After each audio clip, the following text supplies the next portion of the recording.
Test, test, test.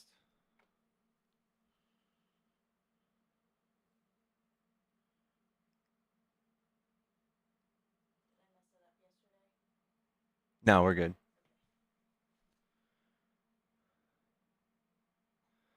What's going on, guys? Hello, hello. Be right back, guys. Hold on.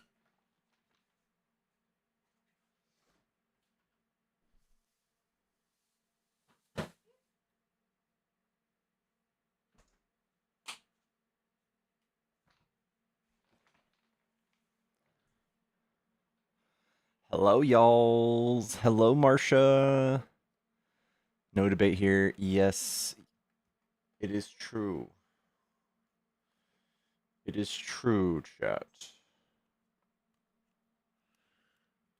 It is true.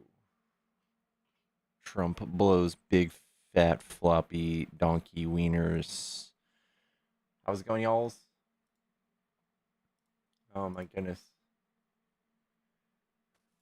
You know what's funny? I had some pickles today. It reminded me of you. Yeah? I did. I had a cheeseburger with some pickles. It actually reminded me of you. Oh man, it was funny. Yeah, I had that for lunch. Um, all I really wanted to ask today was, there are influencers that I disagree with because they're on the other side, like you and Johnny. But I still enjoy watching their content respectfully, just to get other perspectives. Is there anybody on this side that you do at least respect? Maybe like a Ben Shapiro or maybe Candace or Tucker, or just is there anybody or you don't respect any of them? I don't really watch anybody, to be honest. I don't watch anybody on either side, so I don't know. Candace is about to switch sides. I think she's rebranding to become liberal, isn't she? I don't know. It's pretty unpredictable. It's like her and even Ben are like having doubts or second guesses about what's going on. I mean, I don't know if they'll completely publicly switch, but they definitely seem like they're becoming less on the right. Yeah, absolutely. It's pretty serious. But yeah, that's all I wanted to say. I had some pickles, and those pickles, I ate some pickles. It reminded me of you. That's all I had to say. I'm gonna drop that.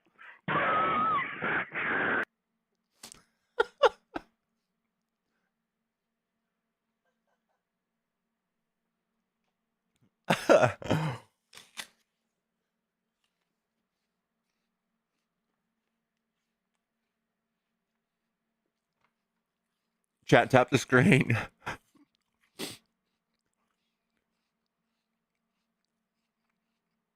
How was my weekend? It was good.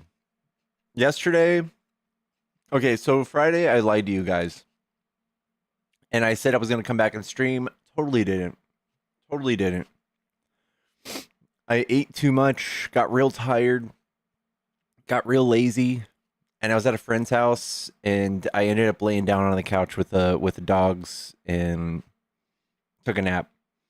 Yesterday, kind of same thing. I ended up cleaning my apartment a little bit yesterday, and then I hung out with some friends on the patio of my place. And my girlfriend and her friends had some wine, and we had some hummus, and I had some fake beer. It was nice. It's a nice little Saturday.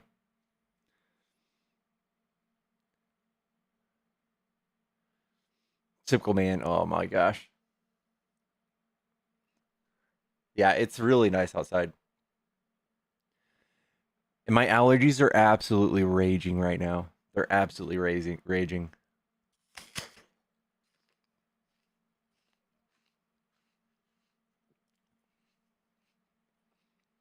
I appreciate you guys for giving me.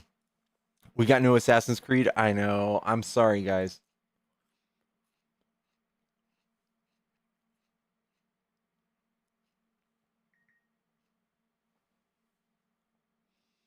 Dill or bread and butter, dude. No, but if you like bread and butter pickles, you're gross.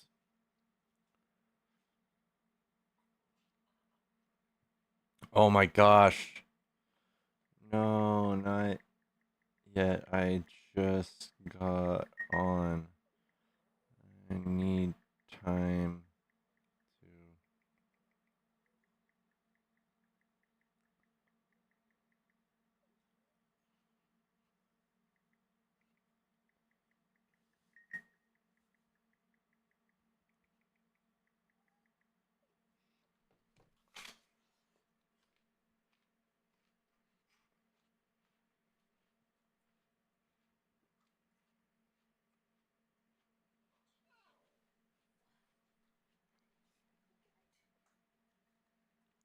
is going on?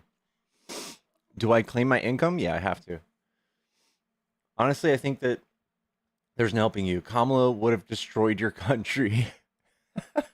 Okay.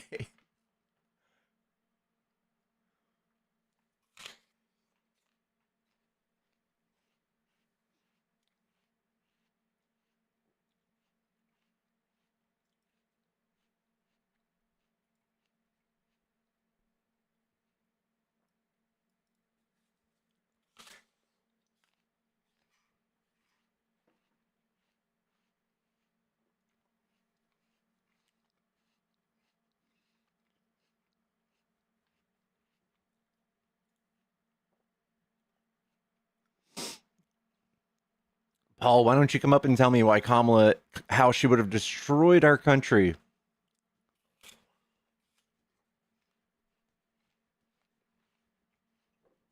Have I heard of the H4 visa issue? I haven't.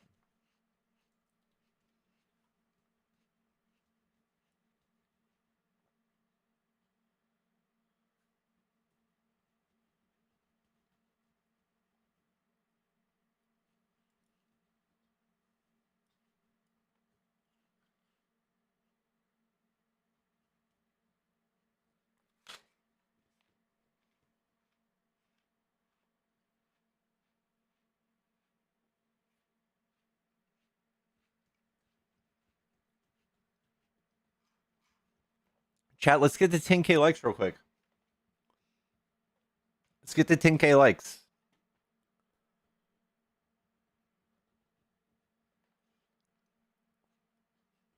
Yeah, there's no one to debate yet, guys. We just got online. We just went live. I've been live for 8 minutes. Let's get some likes in here. Let's get some debates in here.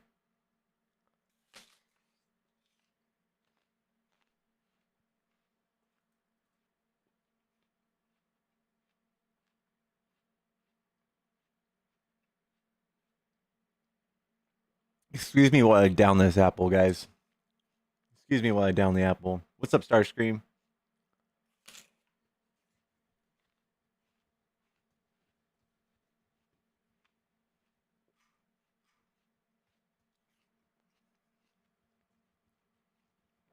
Trump is dismantling our country. It's a huge cope to say that Kamala would have hurt our country the same way Trump would.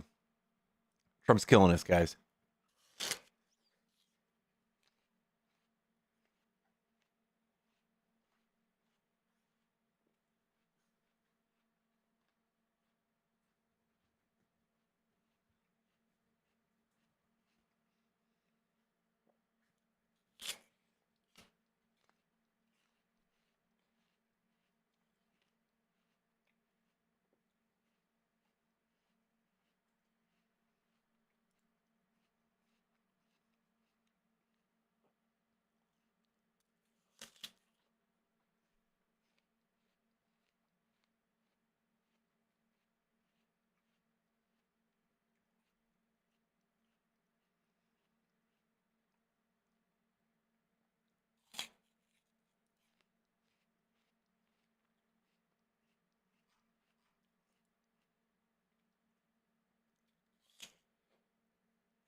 All right, I'm done. I'm done. I'm done. Guys, for those of you who are sick and tired of seeing me yap at people on your For You page, I'll be here all 4 years of Trump's presidency.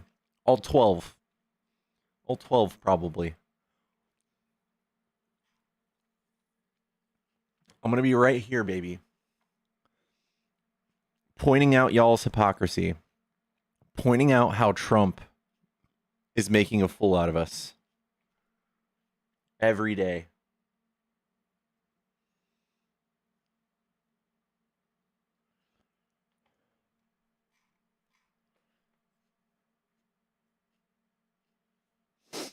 Good luck, dude. TY for your live and giving me the chance to turn you in. Turn me in for eating an apple. I hope you screen recorded that. I hope you got me.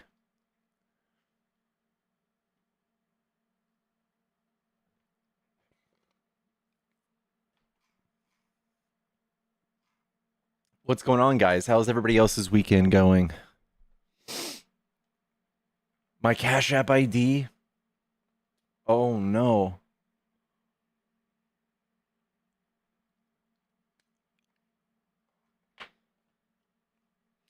Cash App and PayPal send me a 1099 at the end of the year. But you wouldn't know that because you don't know stuff. You don't know how taxes work. You got me. You got me.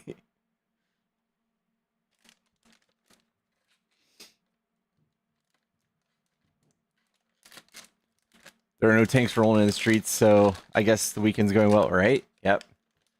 Yeah. Yep.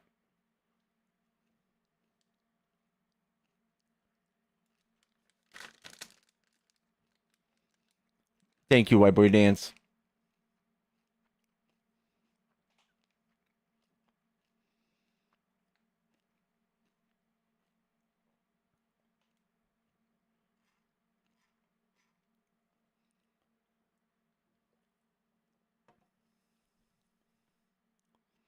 Mother loving Johnny.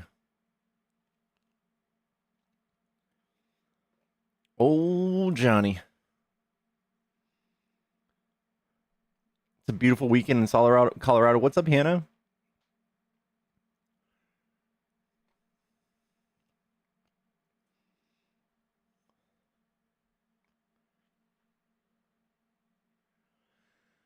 Ah, goodness gracious. What's the news on the tariffs, guys? So I just saw something about how we're going to have exemptions from electronics from the tariffs, and now I hear that we're not going to have exemptions from electronics. Trump really knows what he's doing. He's really... You can just tell he's executing a plan that he had laid out. Can really tell he had this all laid out with him like putting 90-day tariff delays, removing parts of the tariff, then adding them back. You can tell he's really, he's got it all figured out.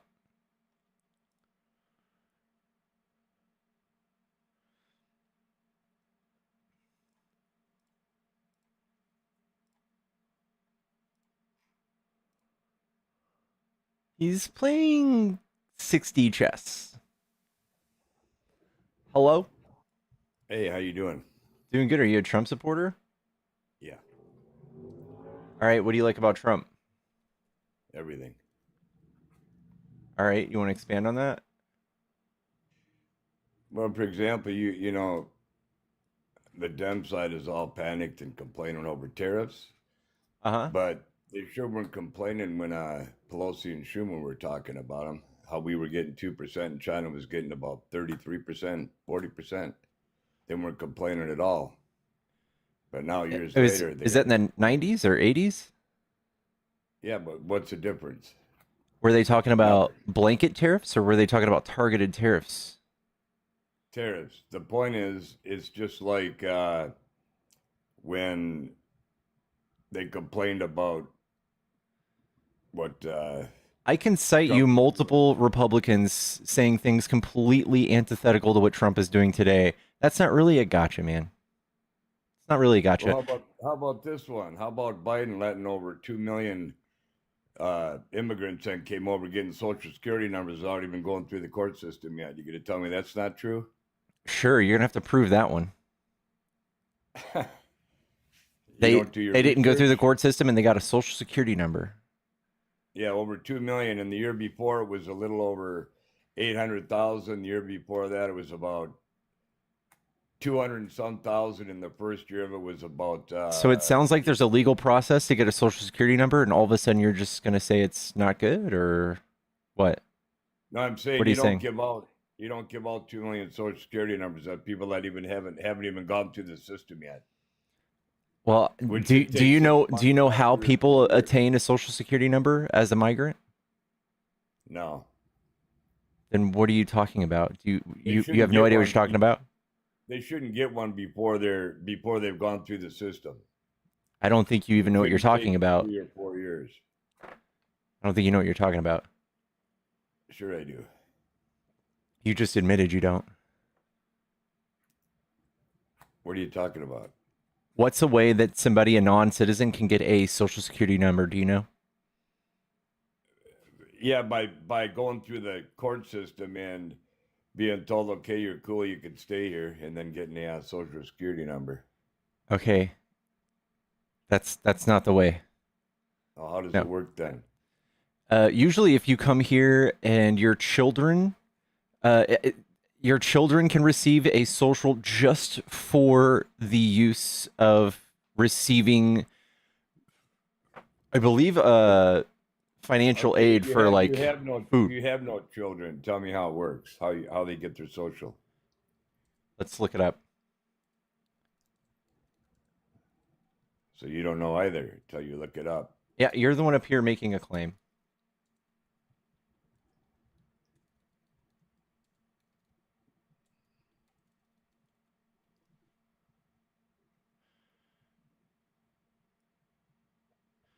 So they can get one just by applying for one as part of the immigration process. Some apply through the Department of State or USCIS. Others need to visit a Social Security office. Here's a more detailed application. While you're applying for immigrant visa, you can get one. You can also get one through DHS, Department of Homeland Security. But you're never given one until you went through the system. And So you're they can make saying sure you're not and a you're saying criminal. somehow Biden changed something that was just handing them out arbitrarily? Correct. And what makes you say that?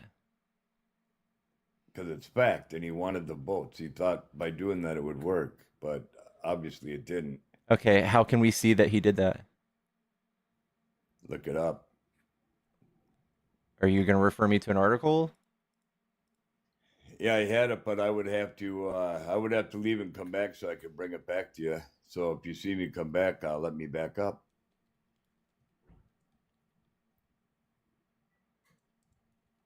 I would appreciate it. You'd have to just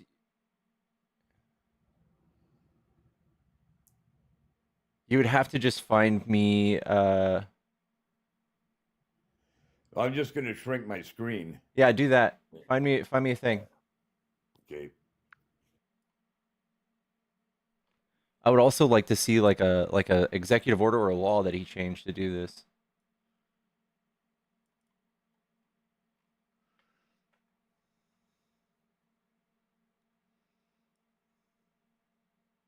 And also quick, what do you think of them giving Trump shit for letting so many government people go, but yet when Clinton lets 377,000 go, the Democrats didn't say shit. Because Clinton did it with a plan. He did it over the course of 8 years, and Trump is just doing it with a butcher knife. He doesn't have a plan to like reallocate them or let them move to a lateral position. Clinton did it over the course of 8 years. Trump just got it done quick instead of screwing around. But the point is, he still fired 377,000. Yeah, I know. And Trump fired people on accident and had to make calls to try to get them to come back. People that were like in charge of our nuclear arsenal or people that were in charge of USAID. He did it illegally. We're going to have to hire an army of lawyers just to fight for the ways that Trump did this because these were congressionally approved changes in our system, not just things like Clinton. Clinton did it through Congress. Trump did it with the richest man in the world. And debatably, illegally, and for political reasons, things that had to do with saving Elon Musk from being investigated by each one of these federal agencies that he gutted. Yeah, I'm gonna shrink you real quick and come back.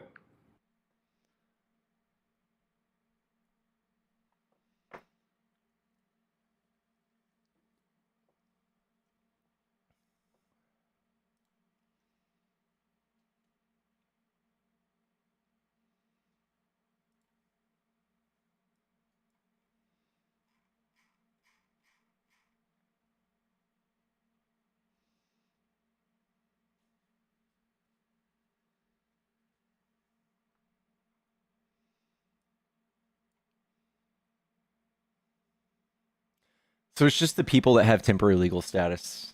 He's talking about Trump canceling thousands of migrants and listing them as dead when they have social security numbers so that they have to self deport themselves. I think this guy just made up the thing where Biden gave them out for no reason.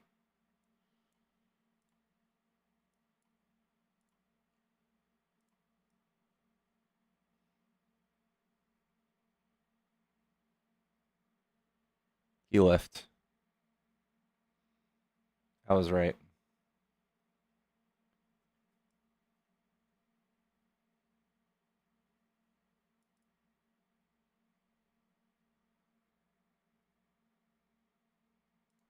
Chat, if you want to debate, hop in the box. Yeah, he didn't have anything. I even Googled it, and I don't see any articles that are claiming what he's saying.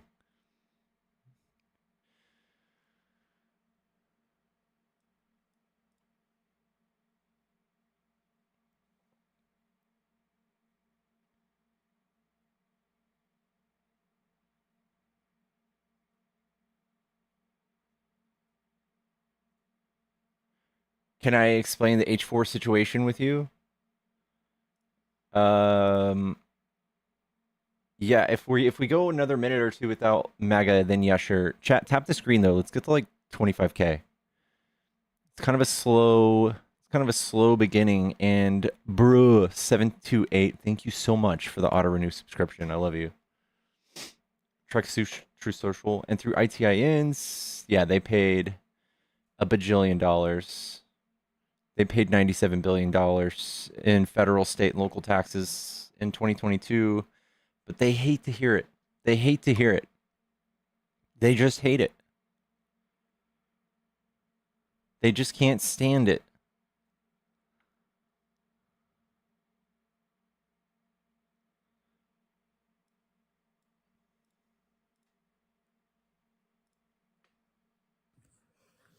Yellow, Hi, Pickles. what's up? So basically, here's the situation. Okay, so we have a ton of immigrants from India, right? H-1B immigrants. Their children are called H-4. They're dependent on their parents, right? But if you Okay. look at the Cato Institute of like 2020 to 2020, and like I think they did one in 2023, it would take them 134 years to be a citizen, or like 17 years if you're Chinese. Okay, like those are like actually calculated. If people were to stay in the line the entire time. So those children, they grew up in the American system. They moved here when they were 2 because of their parents. So they grew up with that system. But once they turn 21, they either have to leave the country because they age out of that. They age out of being dependent on their parents, or they have to restart the entire immigration cycle. So that's like the entire situation. It's like kind of controversial right now. Okay. Okay. So Biden fast tracked these people to bring them in and give them. Biden in 2021 tried to make Biden in 2021 tried to do something about it, but honestly, it didn't really work that well. He tried to make like H4 spouses, because some spouses also count as H4, to be able to work, but it didn't apply to the children. So Was it like we're the drawing a line at like the Citizenship Act of 2021? Is that what you're talking about? yeah, Yeah. it's a Citizen Act of 2021. I think that's Okay. what it's called. Yeah. He did that, but there's not real. But I think it's just because there's such a backlog for India or China that some like kids have to either leave the country to a country they never were actually like to have to go back to their heritage country, even though they like don't have actual ties there, even though they're like I feel like they're actually American because they grew up here when they're like 2. So like there's like a problem with just saying a birthright citizenship, in my opinion, because you can't just say that, but also separate that with these H4 dependents who also grew up in the system. That's just like it's just kind of like controversial, I think.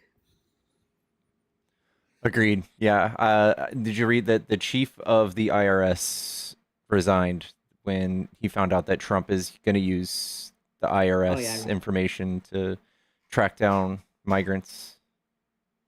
yeah, just I can't. Yeah, it's dumb. Anyway, I thank you. Thank you for letting me in on that. Okay, bye.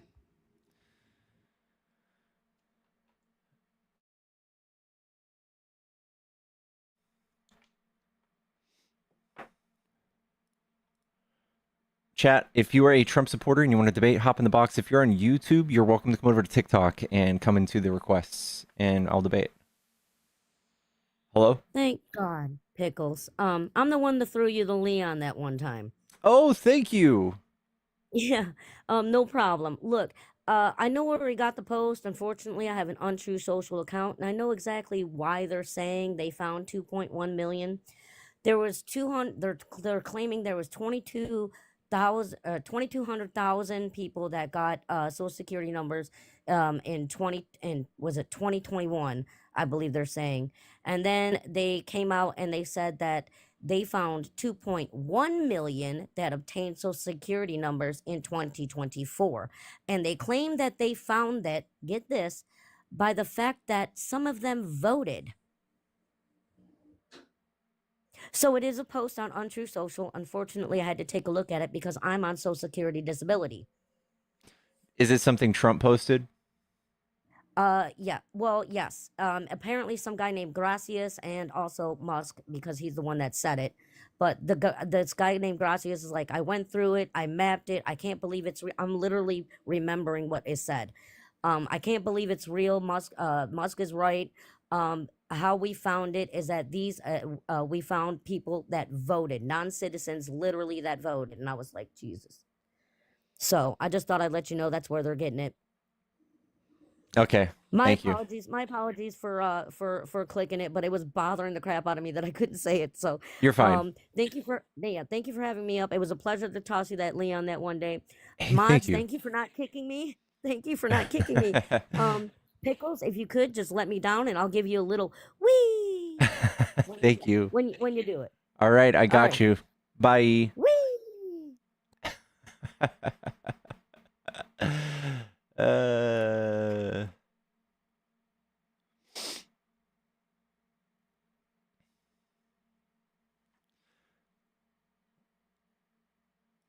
Of course, of course. The big bad boogeyman. The big bad boogeyman of illegals voting in our country.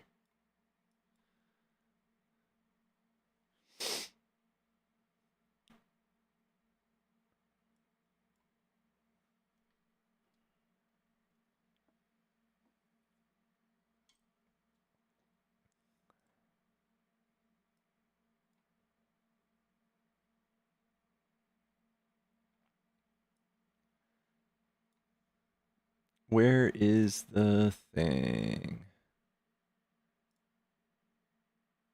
I love when people are genuinely like curious. Why don't you like Trump? Hello? Why don't you like Trump? Are you fucking kidding me?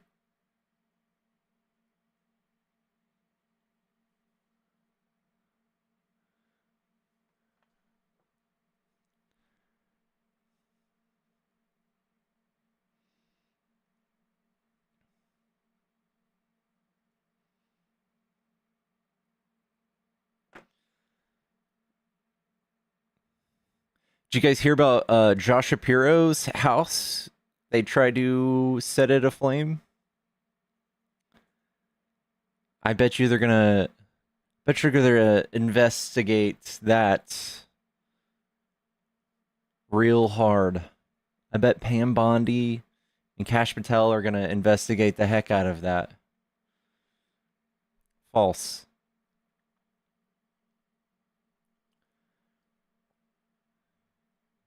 Did I hear about Ben Shapiro being against the yeah, I mean, you have to be a complete shill and a fucking idiot to be for the tariffs. You have to be completely lost. You have to be praying for something you don't know is going to come. Like everybody who I've talked to, they don't know the end game with the tariffs. They're just like, just wait, you'll see. That's all I've heard. Just wait. I mean, just wait. You'll see. It's going to be better.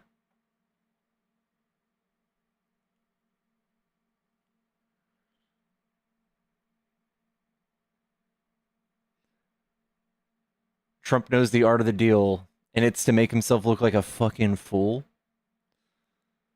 Is that the art of the deal? Because that's what he looks like. when he's caving to China after he started a trade war on the backs of the American people. He fucked over everybody's 401k. And Happy's like, listen, you gotta take the medicine. That's what Daddy Trump said. That's what you gotta do.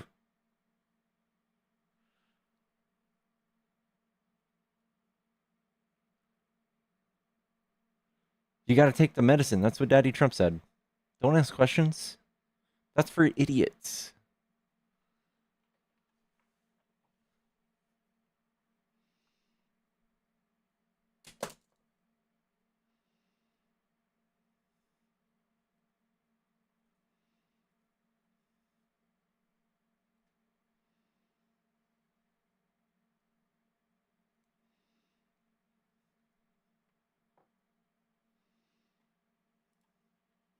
Guys, if you want to debate, there's a little button right here. If you're on TikTok, it's a little button right here if you're trying to debate. Or you can just type MAGA in the chat and I'll grab you and you can come up.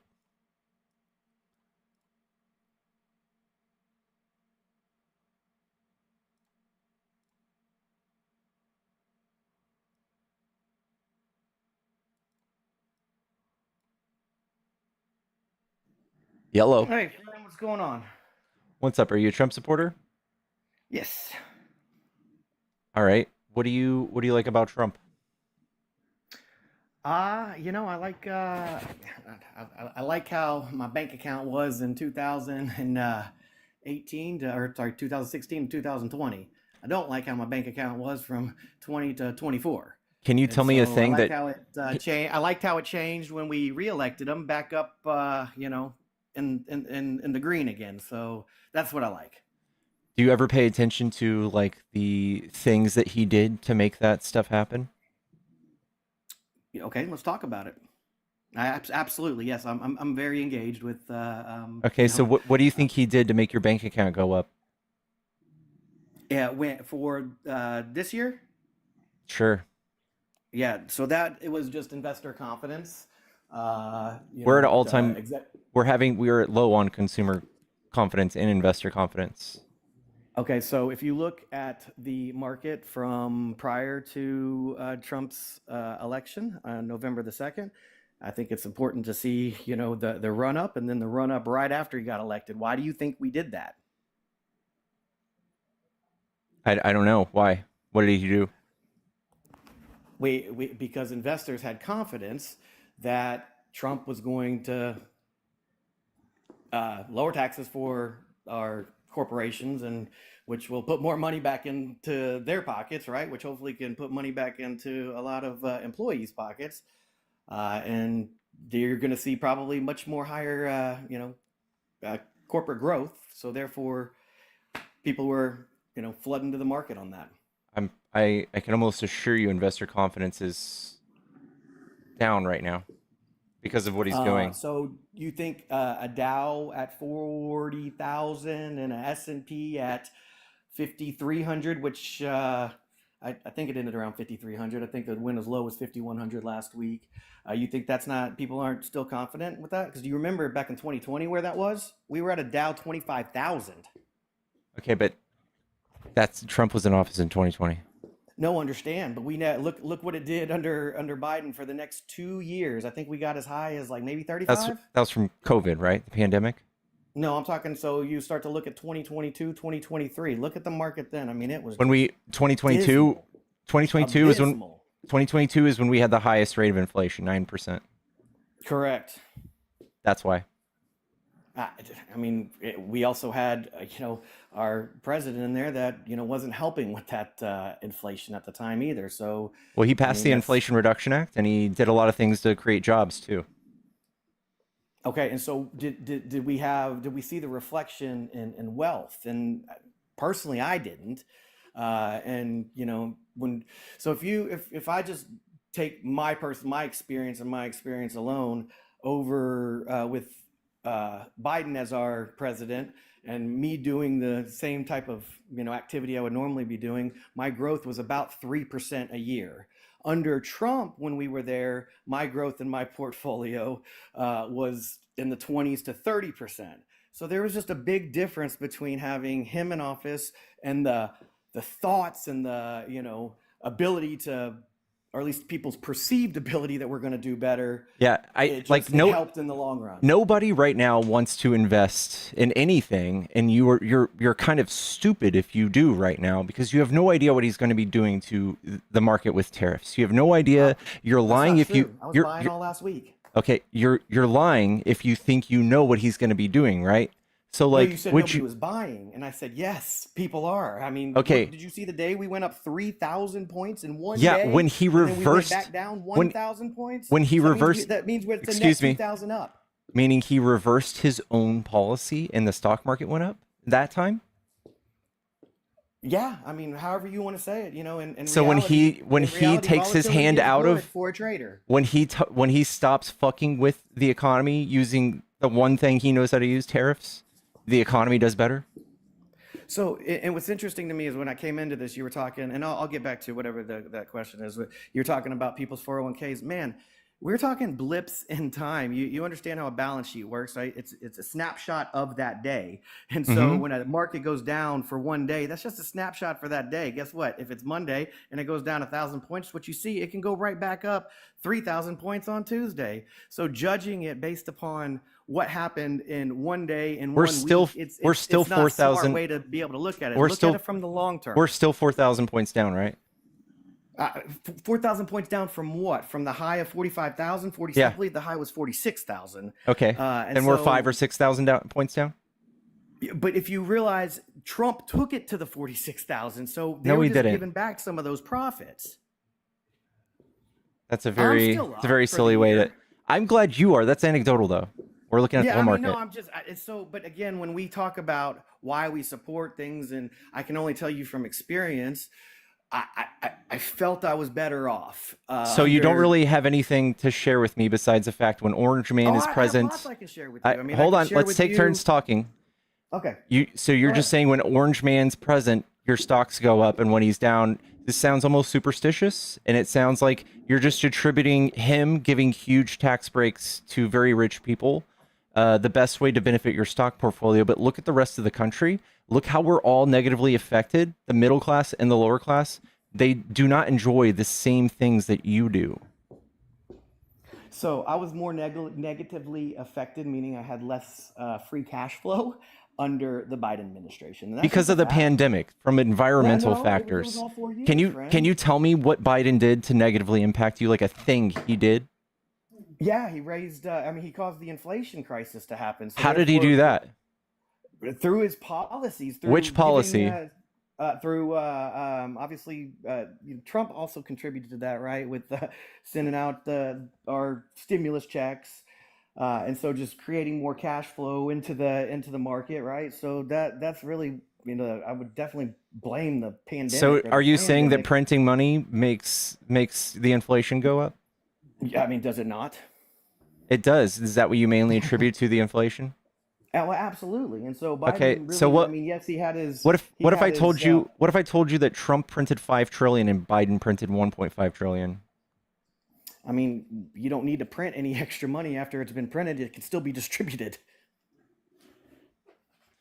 Okay, but when you tell people to stop paying taxes to the tune of 1.7, 1.9 trillion dollars, and then all of a sudden we need tax money to help the market come out of a recession, that's kind of double fucking ourselves, isn't it? Can I give you a real life example? And this is how I think it might take a second, okay? But under Trump, on the first his first term, right? When he did those tax cuts, so I'm a single individual, right? And so the tax cuts that he did were mainly for big families, and he brought down the tax rate for corporations from 35% to a flat rate of 21%. Okay, and so, but me as an individual back in this time, I didn't have, deductions were a lot for the kids, and he did away with he didn't do away with the standard deduction. He gave a standard deduction of 11,000 anyway, and basically got rid of the SALT for me, so I wasn't able to. Yeah. I wasn't able to get up to that amount. So the long and the short, in 2018, that was the very first year, friend, that I ever had to pay taxes, and I wasn't happy about it. But at the end of the day, I had actually made more money than I had. That was my best year that I had ever had. So He really raised kinda your worked. taxes and you're grateful? Well, because I actually, at the end of the day, made more money, right? So I had more money in my pocket. Yes, I had to give more money than I normally ever What do you had to do? but Stocks? normally I would get Do you just trade? Normally, listen, but hear me out for 1 second, okay? So normally I would get a refund. That year I had to pay taxes. Okay, now for the last 4 years under Biden, man, my tax bill has been zero because I wasn't able to make anything. So therefore the government Yeah, I wasn't know. getting any We had money from it. environmental problems. You guys keep showing us. You guys keep saying, well, during Biden, the economy wasn't great. This Well, is yeah, a no fact. shit. I haven't No had to pay shit. taxes. And Yeah, that's no a good shit. thing, but the government isn't making any money. Yeah, no shit, because we had a worldwide pandemic, my friend. I'm telling you, for 4 years though. Yeah. So we went from me paying the most money in taxes to where the government and everybody's benefiting to when Biden comes in, I'm getting screwed. I'm not making How many as much years money, do you so I don't even think? have to pay taxes How many anymore. years do you think it took us to recover from the pandemic? When do you think we're done reeling from that inflation? Man, I don't even know if we're done yet. Okay, so you're still attributing negative factors from the pandemic to Biden for some reason. I mean, did you see how many businesses we had? Like almost restaurant after restaurant. I'm talking, this is under Biden, was going out of business due to that inflation. I mean, I'm in Houston, Texas. Yeah, and I'm because of telling the you, pandemic. Every other day I'm going into a place and, we're out of business. I know on you've Google. probably got a PhD in knowing how to complain about it, but you have no idea I'm what not caused it. complaining about it. I'm just telling you facts. Did this happen? I mean, it was a I bad know it time happened under under. Biden. You know what else happened during that time? I had a purple car, and that purple car, I don't have it anymore, and the economy seems to be doing a little bit better. Do you think all of that negative stuff came from me having a purple car? No, absolutely not. Why the fuck not? I had it during that time. But that's It's like easy to saying- see. So you don't think that the government can control or has any effects on our economy? No, that's a straw man. I'm not saying that. I'm saying that Biden did not do anything to create 9% inflation. You're fucking high if you think that. So who created it? It was environmental. So we just naturally went up by 9%. No, because, okay, it was COVID, right? COVID created factories all across the world, places that like supply chains. We're part of a $52 trillion supply chain. And when things like factories and supply centers go down, they stop working, people die, all of these things so that they don't spread COVID. We have to stop buying things from them. This is the chart I always show people. We were not alone in this. You see all of this stuff right here. This is 2024. This is inflation during the year of 2024, and they were still experiencing inflation. All of these countries that were orange, they had fucking 25% plus inflation. And at one point, we had 2.2. 2.2. Daddy Biden got us down to 2.2 inflation. But all of these other countries that we had to buy things from, that we trade with, that they trade with each other with, and you can just see that like the tariffs alone are going to affect our economy in the same way. We're going to have to trade with these people. And if it's that much more expensive, when the demand is high and the supply is low, things are expensive. So that's why inflation went up.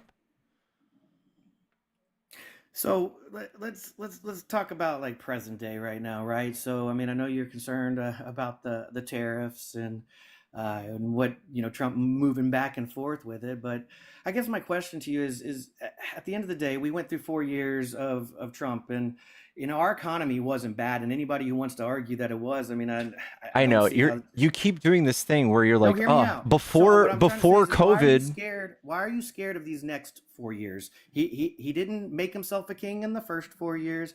I don't believe he's going to make himself a king in these next 4 years, and I think he's really truly trying to do what's good for all of us. I think that's obviously not true. So we've got him doing things that are subverting the rule of law and stepping on all of these people's constitutional rights, kidnapping people and sending them to prisons without due process. That's not Kidnapping chill. people? Yeah. Are we talking about the Colombia guy who, or sorry, the Kilmer Obrega Canelo, Garcia. I'm sorry. Kilmer Obrega Garcia. Sure. So I mean, are accidents going to happen? Yeah, they're probably going to get sued over How many it. times Yeah, have we drugs. accidentally done that in the past? How many? Well, because we were letting everybody come in. You know, we had 2 million people. You know, we weren't sending people away. So, Trump yeah, I can't. wouldn't Trump. agree. Okay, that's a lie. Biden has. He has expelled people from the country month by month, higher rate than Trump. That's why he's freaking out and doing this to random people. So you think Trump's just like, hey, you're random. Let me send you out of here. You think he's just like picking people? Yeah. Oh, okay. So the president of the United States is like some random dude, like, hey, Mr. Garcia, I don't like you. You need to go. Yeah, I mean, come on. he's putting so much pressure on ICE to find people to deport that they are doing things that are kind of against the law, bending rules, and then expelling them without any sort of due process. Do you think that's an accident? Do you think that's just an accident? Not What I giving can someone tell you, due though, is process? he doesn't have to do that. So I mean, in Houston, Texas, where I live, if you just go down the street to the Home Depot or any place around, you can easily find people. You don't have to go manufacture, people to How get can them you out of this country. how So can you tell someone at Home Depot? argument How can you is tell a someone little. at I think you're just being racist. How can you tell somebody at How am I Home being Depot? racist? I experience it. Yeah. I see them all standing How out in many front of how the many Home times have you Depot, in checked front of the their gas station. how many times have you checked their citizenship? I mean, that's a ridiculous question. I mean, why would I check their citizenship? Because that's what you're claiming is that they're not citizens. I mean, how many people that can actually work in the United States of America do day labor? So are you paying? So when you do day labor, right? Are you getting cash payments? Yeah. Yeah. So you reporting those? Yeah. Yeah, I don't believe that for a second. Let me teach you something about accounting. Let me teach you you something. don't need to. I mean, I'm pretty I good think with I it. do. I think I do. Okay. So Yeah. if someone were to pay me in cash from out of their business checking account, what would that look like at the end of the year when an accountant says, "Hey, what's this $200 withdrawal? What does that do to that to that business checking account? What would the taxes be on a $200 cash withdrawal?" For the business? Yeah. I mean, there's no way to be able to know. So It's just gonna like with be taxes, it's gonna be like a it's the gonna answer be would be zero. You don't That's pay taxes false. till the end of the year. Absolutely And it's going to be false. based a lot more on what a $200 withdrawal is. Yeah, I know. The business taxes and your okay, taxes are completely different. Okay, bub, I know. I've done business taxes before. Okay. I'm saying at the end of the year, they're going to say, who are all these fucking what are all these cash withdrawals going to? Who are they going Who's to? going to do that? Your accountant. Your accountant's going to do that if they're looking for deductions to be able to say, hey, should we have 1099 that dude? Because hey, do you own a business? $200 out every single time, and man, if you don't put something behind it to be able to justify it, I'm not going to be able to write it off for you. I got a feeling you don't know what you're talking about. Do you own a business? I mean, I absolutely know what I'm talking about. Do you own a business? Have you ever owned a business? Trying to tell me that, I'm sorry? Have you ever owned a business? I mean, I am my own business. Yeah, sure. I don't employ anybody though. I employ myself. Do you have someone to do your taxes at the end of the year? No, I do my taxes by myself. Okay, well. Every year. All right. So this is what happens. I've never paid anybody to do my taxes. I do it okay. every year, so All right. I feel like it helps educate me a bless your little bit. heart. Okay. So I mean, when you maybe I'm smart enough to do my own taxes. I doubt don't it. know. I doubt it. I mean, all right. Let me help you out. Never had to hire an accountant for it. Okay. Let me help you out. I'm a bookkeeper of like 10 years. Okay, so great. When you pull cash out of an ATM, you have to assign that to something. You have to say, it was a personal withdrawal, or I don't know, I spent it on materials to go to a project. You can say all of these things and risk maybe lying, or you can just say, I cash withdrew. It was a personal income, and you're going to pay a full 30% tax on that. Is that more or less than what a person receiving that for income would be? Your analogy isn't correct, dude. So you're never gonna know what you're. I mean, it absolutely is correct. It No, absolutely is so it correct. would be if you're a W-2 wage earner, you're going to take all of your W-2 wages, and that's already been what's reported to the government. It doesn't matter what cash you take out. Now, if you're a Yikes. non-W-2 wage earner and you have to pay taxes on your own, that's when you're going to need to start accounting. I'm so for everything sorry. that you're talking about. You're You need wrong. to keep your Period. You're going to need to keep your restaurant receipts. You're going to need to keep everything to be able to have those deductions. So if you were my You're employee, just talking about hold on, if you were my deductions. employee, that was the cost of me doing business. And so if I give you $200 and I don't account for that, I don't get to call that my cost of doing business. That was Okay. the labor portion of it. Okay. Well, So when I give you $200 cash and I don't 1099 you, I'm shooting myself in the foot for that. correct, and you pay Yes, more I taxes. understand. You pay more taxes because that's income to you, But that isn't has nothing it? to do with going to the store and withdrawing cash on it. I can It still does. give you cash and 1099 It you does. later if I got your social Any security number. any sort of withdrawal in cash form is automatic. You are automatically pretty much just saying that's income, unless you say otherwise. No, you're not. Yes, you are. Income is only going to be reported as a 1099, a W-2, a 1099 interest. If you're a just working for 1099 or a yourself and div. you have no if you have no W-2s or 1099s, then what are you saying a cash How is the cash government withdrawal going is to see for? anything if you're not 1099 or divved? How do they know what you made? Why do you think they're trying to get rid of cash? And so we don't have that problem. So everybody has to pay taxes. That's Okay. why they want it cashless. What I'm saying to you is that if a business in general, if a contractor is paying someone cash, that money is taxed, period. Yeah, Period. it's already been taxed. No, I mean, every money has already been taxed. Every time it Yeah, moves, 100% it's agreed. taxed. Every time it moves, it's taxed. So when you move it again, you have to say where it's going. Where is it going? You're telling me if I go to the ATM machine right now, withdraw $500, I'm going to get taxed on it? If you pull it out of your business account, yeah. No, it doesn't work like that, dude. Yes, Like, it does. all. At the end of the year, you do have to claim, yes, how much you pulled out of your bank account. Unless you're just doing TurboTax on your business banking. You're on a cash basis, right? So if you're on a cash basis, it would be, hey, cash received, cash, in. So why are you shaking your head? Go ahead, finish your explanation. So you would have your receipts, right? So I sold you $100. I put that $100 into my bank account, right? So now I go withdraw that $100 in cash. You're telling me I'm going to get double on it? No, I made that 100 from you. I put it in my bank account. Now I need to use it. It doesn't get taxed because I go withdraw it. Yes, you do. At the end of the year, 100 gets taxed. That's it. One time. Because I sold you something for $100. oh man, no. When Dude, when yeah, you yeah. when you pull money out of the ATM and you have a real business, if you have an actual business, yes, your accountant goes, "What the fuck is this $100?" You're gonna have to sign it to something, or you're gonna have to claim it as income. Period. If you have a shitty little business that you sell stickers on Etsy, maybe it might be different. You're telling me that you're pulling money out of account. How did the money get into that account? Wouldn't that have been the income? Not when you're taking it out, when you're putting it in. Yikes. Like, No, well, help me yes. understand your logic. Yes. Because how did you get the $100? It's going to be individual income. So you're telling me somebody paid you 100 and it somehow ended up in your account and you're going to have to pay for it again when you pull it out? I mean, that's what I'm hearing you say. You don't really have a business, do you?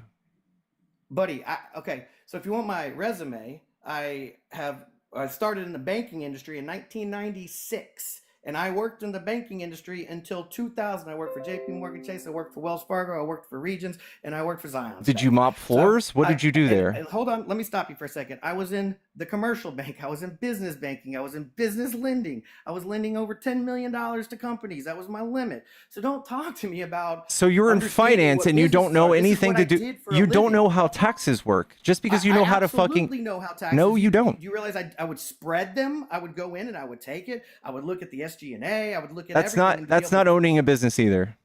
I obviously lended Hey, to businesses. I put in order on- to lend to businesses. excuse you have me, to understand businesses. I put on shoes every day. Does that I make do me a too. I put on my left podiatrist? one first. Which one do you Does put on that first? does that make me a podiatrist? Does that make me a foot doctor? I mean, I put breathe my left foot- oxygen every day. Does that make me a fucking astronaut? No.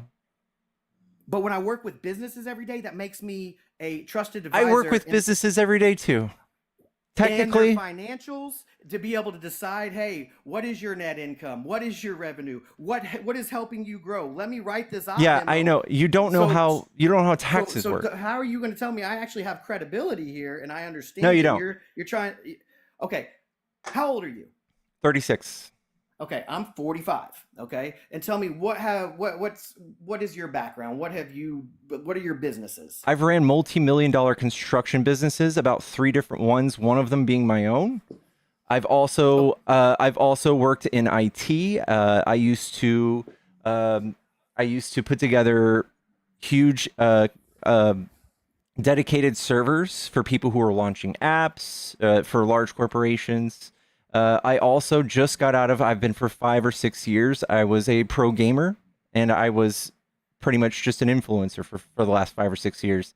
But I still know more about doing taxes than you somehow. Okay, so you're talking to somebody that, okay, for 20 years now, from doing mortgage lending to, and I'm talking making the decisions on this, having to get the taxes from the people, read the taxes, decide whether or not, hey, am I going to be able to get this loan based upon credit, based upon debt to income, moving from the consumer side, then going to the business side and doing the same thing. Yeah, you're schmoozing people into buying stocks and finance. Doing working lines of credit, doing SBA. Yeah, none of that has to do with tax. In order to be able to provide the money to these companies, we have to review every bit of those taxes. And so you don't believe in the process. You probably had people giving you their tax returns for the prior year to show what kind of money in and out they had, right? That's about it? No, absolutely not. We had to go through the whole line, all of the line items. So we would go through to find out what their deductions were. So whatever we can have our add backs are. So you're talking about EBITDA, right? So earnings before interest, tax, depreciation, amortization, right? So all of those things, and then you can have rent add backs. It just depends. Do you have a holding company for the business? So you're just looking at profit loss and EBITDA, back. My friend. That does not mean you know anything about taxes. Absolutely. I mean, no, you don't. So I'm sitting here looking at them all day, spreading them, and you don't think I understand them? No. Like how can that go? How can that work? I can actually, because you're reading a balance sheet and you're pretending to know how those things were determined. I was pretending to know it. So I'm tasked with giving companies large amounts of money. You're pretending to know how those things are determined. I'm sorry? You're pretending to know how those things are determined. Yeah. Pretending to know how what things are the determined. Nature of how those items are determined as an accountant. There is no it's not ambiguous. So you're going to have your revenue, right? And then you're going to have your expenses. And your expenses are gonna, obviously, what do you think your number one expense as a company is? You're a business owner. What is it? Materials, labor. It's labor, typically, depending upon the industry you're in, but it's going to be labor. But you're going to have your COGS, your cost of goods sold, and that all goes into it, right? So you got SG&A. Yeah. You've never been a business owner and had your accountant call you. I run the business of me, and that is important. Yeah, I know. You've never had an accountant call you and go, hey, stop pulling out large amounts of money out of the ATM. You're not supposed to do that because you're going to pay huge amounts of taxes on that. You've never been in that situation, have you? So if you were, so it would be like this, and maybe this is what you might be describing. Okay, so if I go and I sell an equity tomorrow, Monday, and I have a realized gain on that, and I put that in my account and take it out, yeah, I'm going to get taxed on it. But then if I go and I reinvest that into the same type of company, that would be considered. You're deflecting. You didn't answer my question. No, if you're a business owner, you've never had your accountant call you and say, hey, don't do that. Because you're just doing TurboTax today, aren't you? You're just doing TurboTax. You would need to provide more context behind it. Okay, there's no context needed for that. If you're a business owner, if you sell donuts, and you pull $6,000 worth out of the ATM, your accountant doing your quarterly taxes is going to go, hey, bro, why the fuck are you doing that? Don't do that. You would never have that happen to you, have you?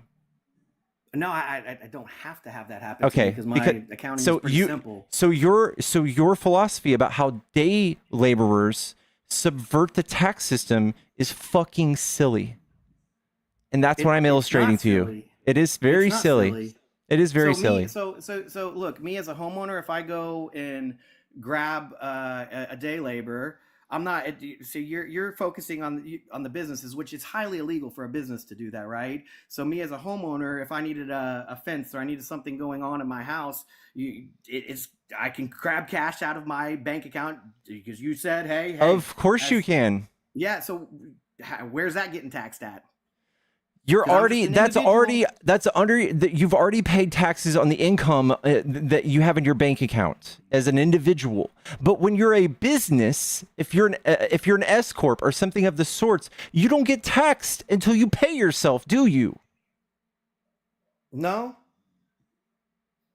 Your business is going to get taxed. You're going to have a pass through on your S corp. So your S corp's going But to you pass don't through your get personal taxes. yeah. And you're either going to get So if you have a pass through and your Yeah. S corp doesn't tax you unless you're an individual taking money out of that business and paying yourself with it, that's what I'm talking about. When you're withdrawing money, yes, you're doing a bozo no. It's business owner 101. It's like in the third page of business owners for fucking dummies. Hey, listen, I agree that every dollar as a business owner needs to be accounted for. I would never, suggest otherwise. But you saying that immediately withdrawing $100 out of your account is getting taxed, no, that's not happening. All right, now you're just playing patty cake with me. You know what I'm trying to convey to you. Let's move on to something else. I'm more than happy to change the subject onto something else. But at the end of the day, I mean, I feel like I'm pretty well educated on this topic.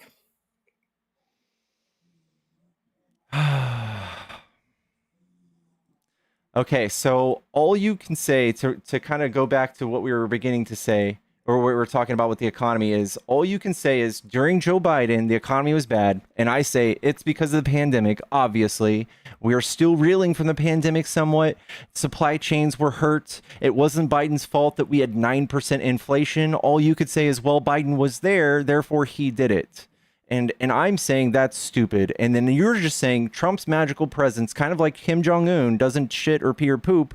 You're saying he has magical powers that make the stock market go up when he gets office, or even when he's just president-elect. Is that what you were saying earlier? No. The ideas and what his agenda that he is putting forth is what has moved it. So the idea of moving from 21% tax bracket for corporations to 15%. I mean, that's huge, right? Particularly for large corporations. You realize how much more money that will be for them, for capex expenses, for to be able to pay labor. I mean, go back to you're lying on that part. You think that So you again, think I asked. I think we talked about this, right? The 2018 tax cuts that he took from 35 to 21%. that doesn't help people. If you go look, Doesn't help people pay labor. I already know what it is. So again, fact check it. Go look and see. Ask Google. Did regions raise the wages for employees in 2018 from $10 to $15 an hour? It's a fact, and they did it because of the tax cuts. Okay. I'm going to help you out one more time. If you were ever a business owner for real, you'd be faced with this problem. You'd say, hey, you owe $300,000 to the IRS this year. And then you'd have this moment where you walk back and forth in your office going, motherfucker, I don't want to pay that. How do I not pay that? And then your accountant goes, well, what you could do is you can give everyone a raise. And then it would knock it down to $250K. That's one way to do it. Or you can go buy more company vehicles. Or you can make another location. You can do another brick and mortar. Reducing your tax liability does not do this. In fact, you already do this when you give someone a raise. So what you just said is negative 30 IQ shit. Bro, what I said is a fact. If you go and look it up, again, you're talking at least 100 companies over there raised their wages or gave their 100? Yeah, I mean, at least. Oh, man. Gave their employees a one-time bonus or an actual raise, which is in perpetuity, right? So, I mean, I'd prefer the raise in perpetuity versus a one-time bonus. 100? I'm sorry? How many companies do you think there are in the United States? I mean, there's a What percentage of that do you think is 100? we're talking large corporations, right? So you're talking about 2,000 employees at each company or 5,000 employees at each company. Go. I mean, will you? Yeah, will you I remember Home enlighten me? Depot gave everybody would you enlighten me $1,000. and at least look that up and confirm and say, okay, you are right. They did raise wages. Can you at least do me that favor? Do me that solid?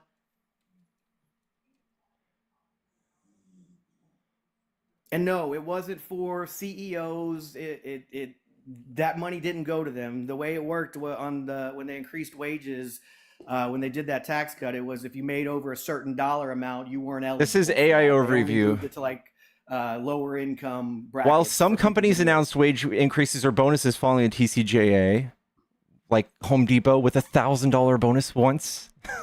I'm just but again, this is a fact. The overall It's a impact fact. on wages appears to be modest or not directly linked to the tax cuts. So yeah, it was a If you false look at it, positive. though, What you're when did looking they at, do these? They did them all in causation, 2018, causation. right? Do you know what causation versus correlation means? I absolutely do. All right, that's what you're doing. I was there. I got the email that says we're moving our I know. employees from And my $10 purple to car was there $15 an too. hour. My purple car was there too. I'm sorry? My purple car was there too.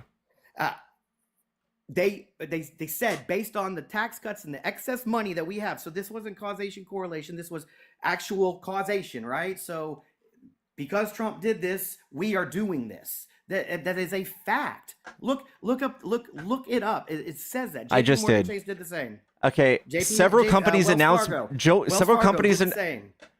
Okay, several companies announced bonuses and wage increases, often citing tax cuts as a reason. Thank you. But what I just explained to you, does my logic not make sense? Now imagine, hey Pickles, now imagine when we take it from 21 to 15, what we can do. We don't need to have a federal minimum wage. We can let capitalism work. Oh And my remember, God. we as employees, we can be capitalistic employees. If we are good at what we do, we can sell ourselves to a better company that's paying better. If that company isn't paying enough I just showed you how logically it doesn't make sense, and that large companies. What do you mean how logically it does? Excuse me, sir. When companies want more tax breaks, what do you think they're going to trick you into doing? Giving them more tax breaks.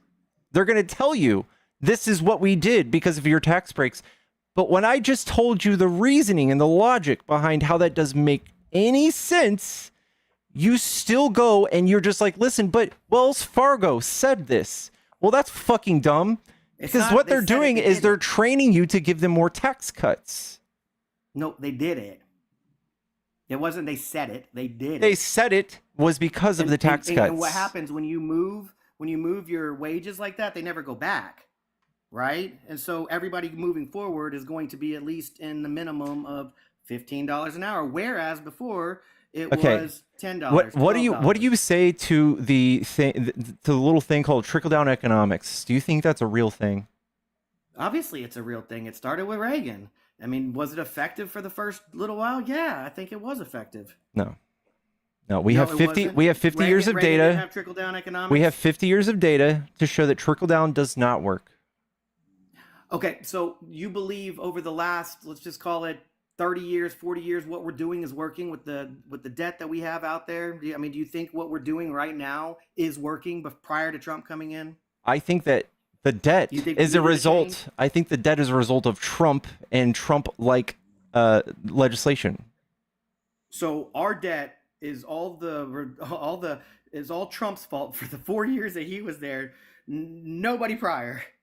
No, for people like so Bush and Reagan, yes, they completely fucked us in regards to taxes. Remember when we were building highways and schools and stuff? What was our tax rate back then? I mean, I don't remember when we were building. It was like 40, 50. What my tax rate was. It was like 40 or 50% at the highest. You're talking in the 80s. Yeah. I mean, you were a kid. You weren't even born yet, dude. Like, what are you talking about? Like, yeah, I can read data though, right?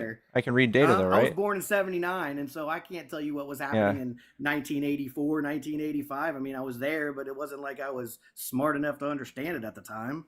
I mean, I can read data now though, right? I mean, yeah, sure. I mean, I can read data too. I mean, I've been educated on the data. I mean, I went to college for it. Oh man. So this is a chart of the wage gap. You know, you're familiar with the wage gap? Sure. So the top red line is the top 10%, the very richest of the rich.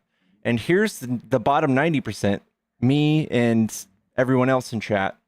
And we have at 1980, they intersect and then they just run away from each other. What happened in 1980? Do you remember? Do you remember?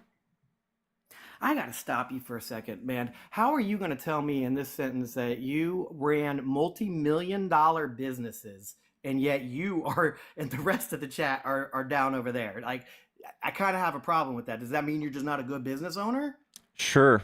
I mean, but Take what honestly, you want are from you that. not good at what you did? Like, how are you going to tell me you're in that lower? Do you want to 90%? do you want to go with ad homs, or are you just going to look at this chart right here? I'll look at it with you, but that just rang. You know, that it was just came to fruition. I'm like, hold up, how are you down there if you ran because I guess the way it works, right? You can sell revenue of $2 million, but if it cost you 2.1 million, you lost money. So I mean, Okay. I don't understand what you're doing over there. I mean, numbers kind of I could be an office are interesting manager. for I you. could be an office manager and somebody who does bookkeeping and run a business and not be rich, right? Because capitalism. I mean, most people that are running a business are doing it for profit, right? And they're trying to grow themselves, and Okay. so that's the name of the game, right? All right. Well, I want you to look at my chart now, and I want you to get to my point instead of attacking my character.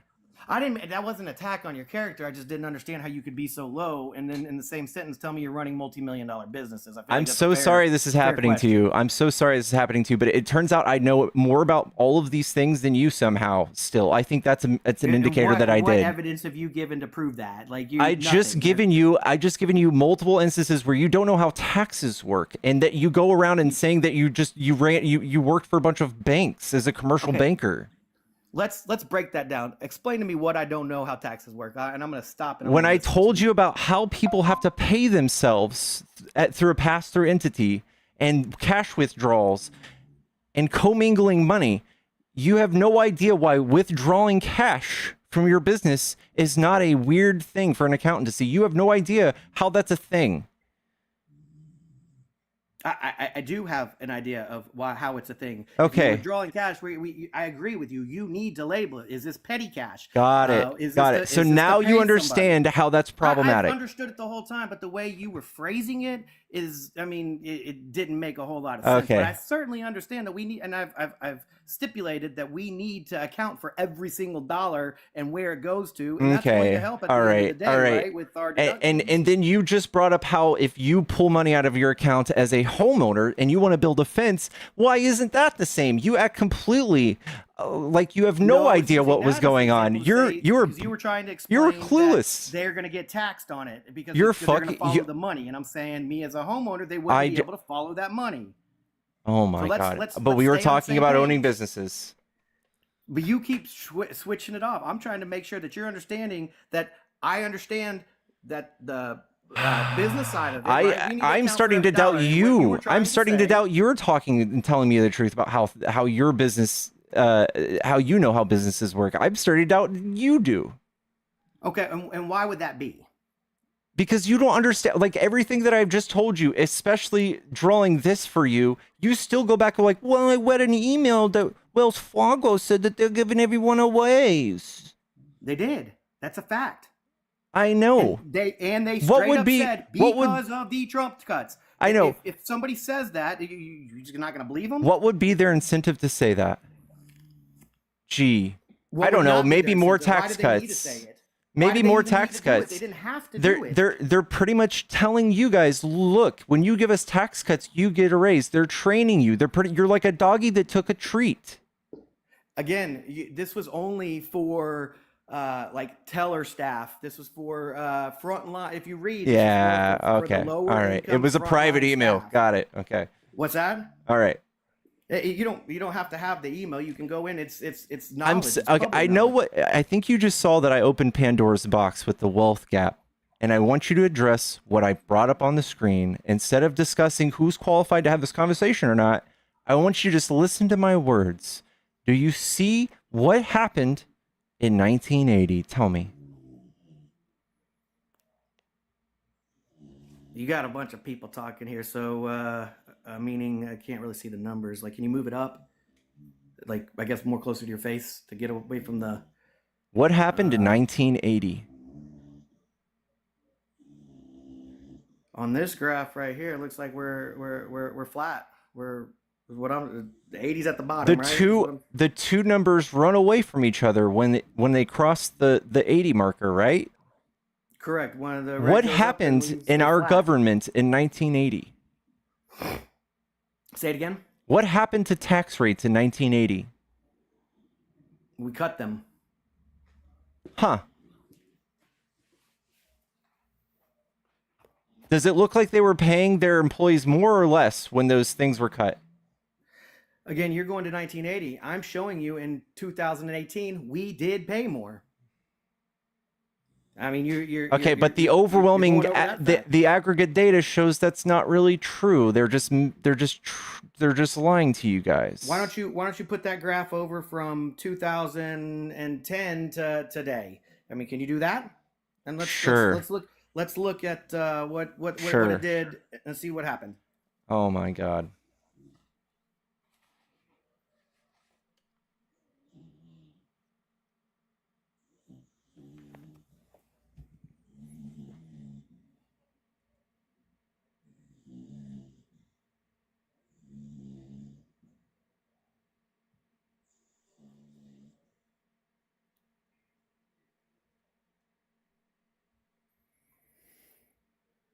There's another graph of it.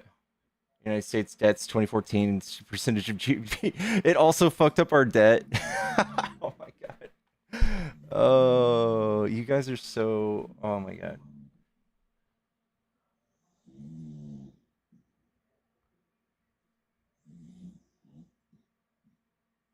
I promise you, it doesn't reverse. Look, like it goes past 2010. There, it doesn't reverse. It's spoiler alert. It just doesn't. I mean, dude. you're not. It just doesn't. I mean, are we not? Do you see wages increasing? It looks like it's to me. I mean, we have a vertical line, right? It looks like what you want to happen. We can reverse. That looks a lot different to me. I mean, dude, you're in a pipe dream. Yes, they slightly can't acknowledge that. Are you not going to acknowledge? Okay, dude. The point is that they increase, while the wealth of the top 10% increases like this.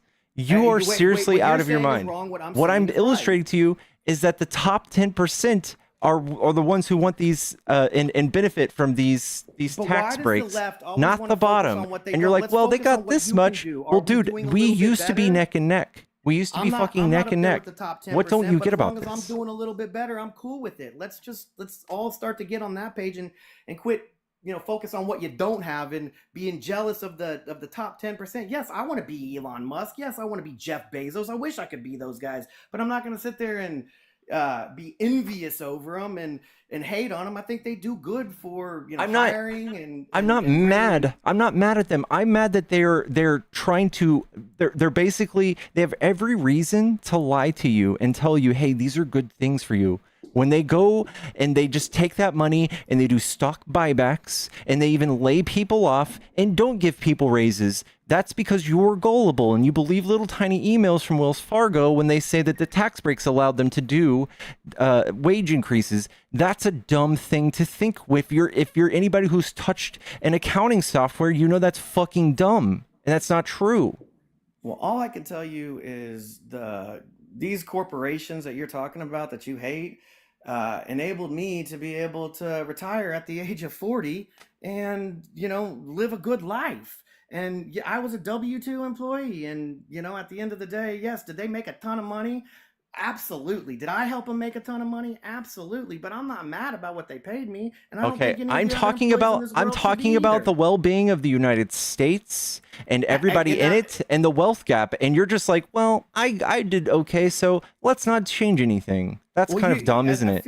I feel like the left doesn't seem to quite grasp the idea. You like to throw out the tax cuts for billionaires, which, number one, the tax rate is still 21%. No matter what you want to talk about, there's no such thing as, hey, Elon, I'm gonna help you out specially. No, it's 21%. It doesn't change. Yes, can they have some other deductions in there? Yeah, sure. But when we start to talk about things like when Jeff Bezos in 2008, 9, 10, 11 didn't pay any taxes whatsoever, I mean, think about it. We have to give companies incentives to be able to build, right? Like, what would be their incentive to say, "Hey, you're going to charge me 35%"? If you want to build, you can spend every penny you want to that you've received in revenue. Instead of needing a tax cut, you can spend every single penny that you receive and spend that on hiring people, or expend it on raising wages, or spend it on opening new distribution centers. You don't need that tax cut. The tax cut's so that you can keep that money and not do anything with it.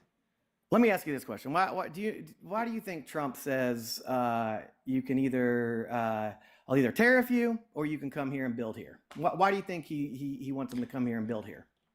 I don't know, but it makes no sense either way, and I can explain to you how. It makes no sense. Why I think he's doing it, but you can go first. He wants our GDP to go up because he wants to be a president with the GDP increasing, or he wants to win in some sort. But he's very stupid, if you ask me. He's very stupid. But if you take a business that is in China, for instance, and you bring it here, don't we still have labor laws? We do. And what currency do we use in the United States? It's the dollar, right? That would be correct. Is the dollar worth more or less than the yuan? I believe the yuan is more. No, less. I'm sorry, $1 to 14.14 yuan is what it is. Okay, so do you think that China does that on purpose? I mean, no. Yes, they do. They do. They do. I asked you the question, right? And so you've now. I'm helping you out with economics 101. No. So let's stay on the why. Why does he either want them to? I'm why landing. Is he going to charge China? Stop. Why does he say, all right, let's not use China because China's Hey, already at 100. Hey, I'm not your girlfriend. You're going to let me finish, okay? Yeah. Okay. Go ahead. When they bring that company here, they're going to have to pay U.S. wages with the U.S. dollar, right? That is correct. And what else? Are they and is it going to be cheaper or more expensive to produce those things here? I mean, I don't know. That's why we have the tariff, right? So you have either the option of paying 50%, 20%, whatever that tariff may be, or it could cost you a little bit more. We're going to have to decide whether you're okay. And we're the only ones who are tariffed, right? Trump can't make Canada, for instance, pay a tariff on items bought here, right? What do you mean by that? Honestly, that makes sense. The end point being, when you produce a good here, it is far more expensive than producing it in China. So when the rest of the world is shopping online for their business or for themselves to buy something like this fucking chapstick right here, and United States makes it for $3 and China makes it for 50 cents, who is that country going to buy it from? Are they going to buy it from the United States? Or are they going to buy it from fucking China?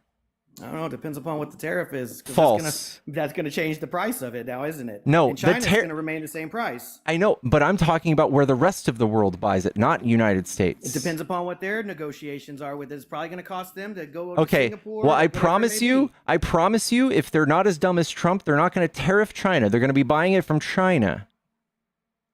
So you think that the other countries that China's just like, here, you can have it for free. You don't have to pay any tariff, and we'll just charge you the same thing that we charge our Chinese people? That was an incoherent sentence. So what you're saying, that if China is the one making it at, I don't remember, what's your price that you have on it?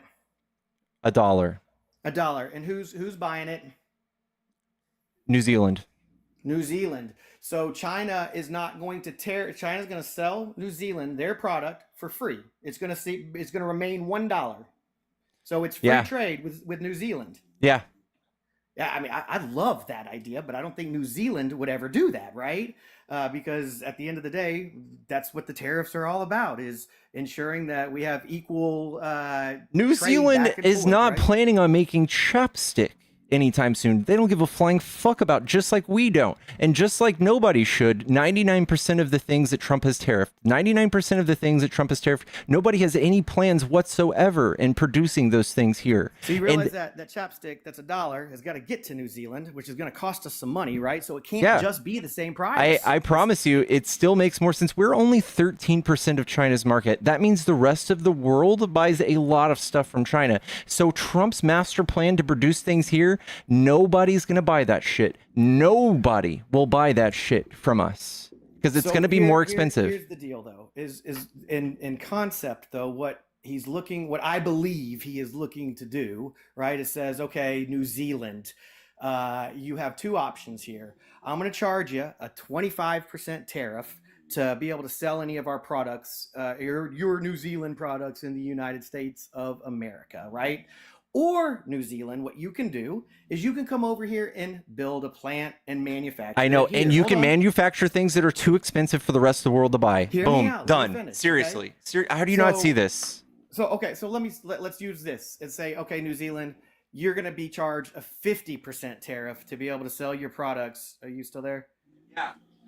Oh, sorry, the picture changed there.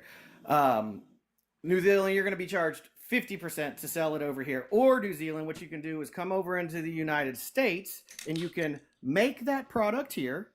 And instead of 50%, now you're going to end up paying a 21% tax because that's what the corporate tax rate is, right?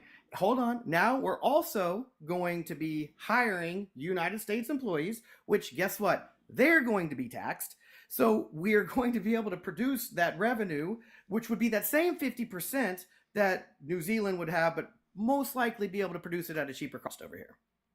No, nobody's going to make it cheaper. Everybody, the whole world. If you're having to pay 50% and you're only getting a 21% Trump can't tax make rate, New Zealand pay a tariff to China. Trump can't do that. They have free trade with China, along remember with the rest of the my world. example is New Zealand selling to the United States, not China. Okay, but the United States is not the only customer. No, this is going to work for all of the customers, right? So whether it's Singapore, whether it's Vietnam, whether it's any of them. So basically it's going to say, and what I believe is happening with Canada, with Mexico, what I believe is happening. So if we charge Canada 100% tariff and Canada charges us 100% tariff, it just washes itself out. So at the end of the day, why do we even have them there, right? So the whole end of the end game here is to get them all lower down, or so we can have actually free trade, and let's all just compete with one another. Let's see if Canada can make the free trade is a perfect example on how this is not going to work. Like the fact is, when Trump, do you want free trade? Wouldn't you love free trade? Yes. So why not let this play out instead of trying to? Because you would have to maintain. You're trying to fearmonger into the future. You don't know what it holds. No, you exactly. All I can say is this: is what we've been doing for the past 30 years hasn't been working. Why not? Why are we so afraid to try something new? We've been the definition of. You just hit your own wall over and over again. You just went full circle. Result. We have to do something different. We have to make a splash. And I think it's going to be painful for a little while. I do. And I don't think it's going to feel good. But sometimes, I like to use that analogy. When we start working out, right, and try to make ourselves feel better, it hurts for the first couple weeks, right? We're the only. Muscles are sore, it's painful. Okay, stop. But at the end of the day, when we put the work in and we do what's supposed to be done, it all works out. And we are better humans at the end of the day. Stop. And I feel like we can do that with Trump if you just give him some time. No, I like to actually know what his plans are and what he's doing instead of watching him go away, come here with tariffs like I did in middle school with my fucking girlfriend when I was 13. I want to know, which one is it, dude? You can't have both. Are tariffs going to stay up and create U.S. jobs, or are tariffs going to come down and cause free trade? You can't have both because they have to stay up in order for these manufacturing facilities to even stay profitable after Trump is gone. When Trump is gone, and the fact that these tariffs are executive orders, they can be torn up in an instant. And the second they're torn up, which I fucking hope they all go away, always, all of the U.S. jobs that rely on the tariffs to make it in any way reasonable for United States consumers to purchase these items from us, Those are the only things that make it reasonable for us to purchase things from domestic manufacturers that Trump is allegedly bringing here. Or are they going to go away and they're going to create free trade? Which one is it? I'm just curious. Has Trump done anything that has surprised you this term? Meaning, has he done anything that he didn't say that he was going to do on the campaign trail? Yeah. And I'm not speaking of how he's managing the process. What I'm speaking of is has he done anything different than what he campaigned for, where he said, "Hey, I'm going to do this," and just completely did different? Uh-huh. All right, give me an example. First of all, he said that tariffs are paid by the foreign country. Are tariffs paid by the foreign country? That's not the question I asked. I said, does he do something different? Not what he said. Did he say he said he was going to add tariffs? Did he add tariffs? He did. Yeah, he said tariffs that would be paid by foreign countries, and we're paying them domestically. I mean, if a country is selling into the United States and we're charging them a tariff, it is being paid by the foreign country. False. That's not how tariffs work. Am I going to have to train you on what tariffs are now? So, sure, go ahead. Holy fuck. You voted for Trump because you thought they were paying the tariffs, not us. No, I didn't vote for Trump based on tariffs, no. But go ahead. If you want to educate me and you think you can educate me on this, go ahead. Okay. What you got? When Trump puts a 10% tariff on China, what happens is they ship us something, and someone standing on the California coast receiving these items is handed a piece of paper, and it says duties and tariffs. That person then has to shell money, take money out of their pocket, and give it to Daddy Trump. So where is the foreign company paying that tariff? Where are they doing that? So in order for us to be able to buy from the company, yes, I agree that, if the product was, $1 and they raised it to 100%, then now it costs $2. Then the person that is paying the $2, which would probably, the person importing it would be the one paying for it, which would be the American. And then on the vice versa side, when America is selling to China at 100%, the Chinese person is then paying the tariff. So China implements those tariffs, not the one Trump. When Trump implements tariffs, we pay them. The Chinese government implementing their own tariffs is completely unrelated. So you're trying to tell me right now, when America has implemented on when China has implemented on American goods over here, that when America is selling over to China, China isn't making money off of America? Trump says this: a tariff is a tax paid by the foreign country. Is that a true or false statement? If you wrote that down on your paper and handed it into your 8th grade economics teacher, would they give you an A or would they give you an F? So they'd give you an F.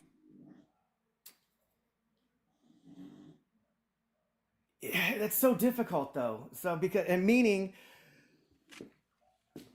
let's say I have that same dollar product, right? And they want to charge me the 100% tariff, and I'm actually making that product for 10 cents. Could I not essentially bring it down to 50 cents, and then still be the same dollar at the end of the day?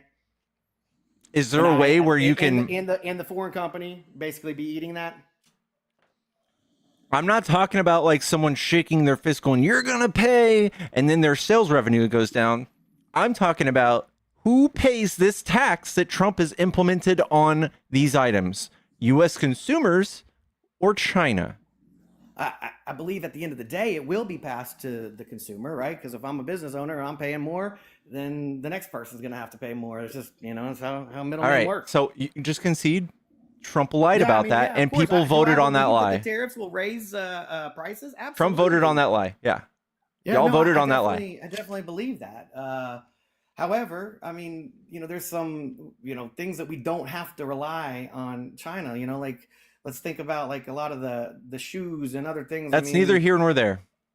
Again, I think that at the end of the day, it's the goal is not to keep high tariffs. It's to have a negotiating starting point, right? And it's just like anything. So it's not going to bring us U.S. jobs. If these are negotiation tools. Have you ever heard the saying, like, if you're going to go negotiate or make an offer on something, you make an offer that's just ridiculous that they aren't going to accept the very first time, because you got to start somewhere.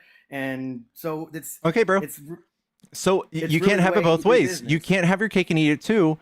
Either the tariffs are going to stay and they're permanent and we get to get U.S. jobs out of it, which I think is dumb and incoherent, or the tariffs are a leverage and a tool that are going to be removed when Trump negotiates. I believe the latter. I believe that they're going to, the whole goal is to be able to get the tariffs. So he's not bringing jobs back like you just told me were going to happen. I believe we'll have the same too. I mean, you've seen how many investments have come into us? So every so single, far? okay, so all of those investments, here's what's going to happen. SoftBank. Yeah. I mean, So those companies are going to come here. They're almost $1 trillion, right? Sure. Those companies are going to come here and they're going to create factories and they're going to park themselves right next door to their competitors here in the United States. And they're going to outperform our U.S. companies that create these goods too. And those companies that are here, U.S. based, owned by United States Americans, they're going to go out of business. They're going to lose their jobs. And LG with robots and AI is going to do all of these things way more efficient than these U.S. based companies. But they're also so basically you're taking U.S. employees, putting other. So that's just that's capitalism at its finest, and I love capitalism. That's how we get prices back down, right? So if we have those same companies that can move over here and do it better, then ultimately we as the consumers will benefit. And that's the kind of thing that I'm talking about that y'all don't want to. There's no end game where the consumer benefits. At the end, being there's like, no. oh, this is going to be so bad. Well, there's no. There's no end game where the consumer benefits from this. How do you see? You're getting to an end game that you don't know though, because it's yes, never I do. been done before. It's called logic.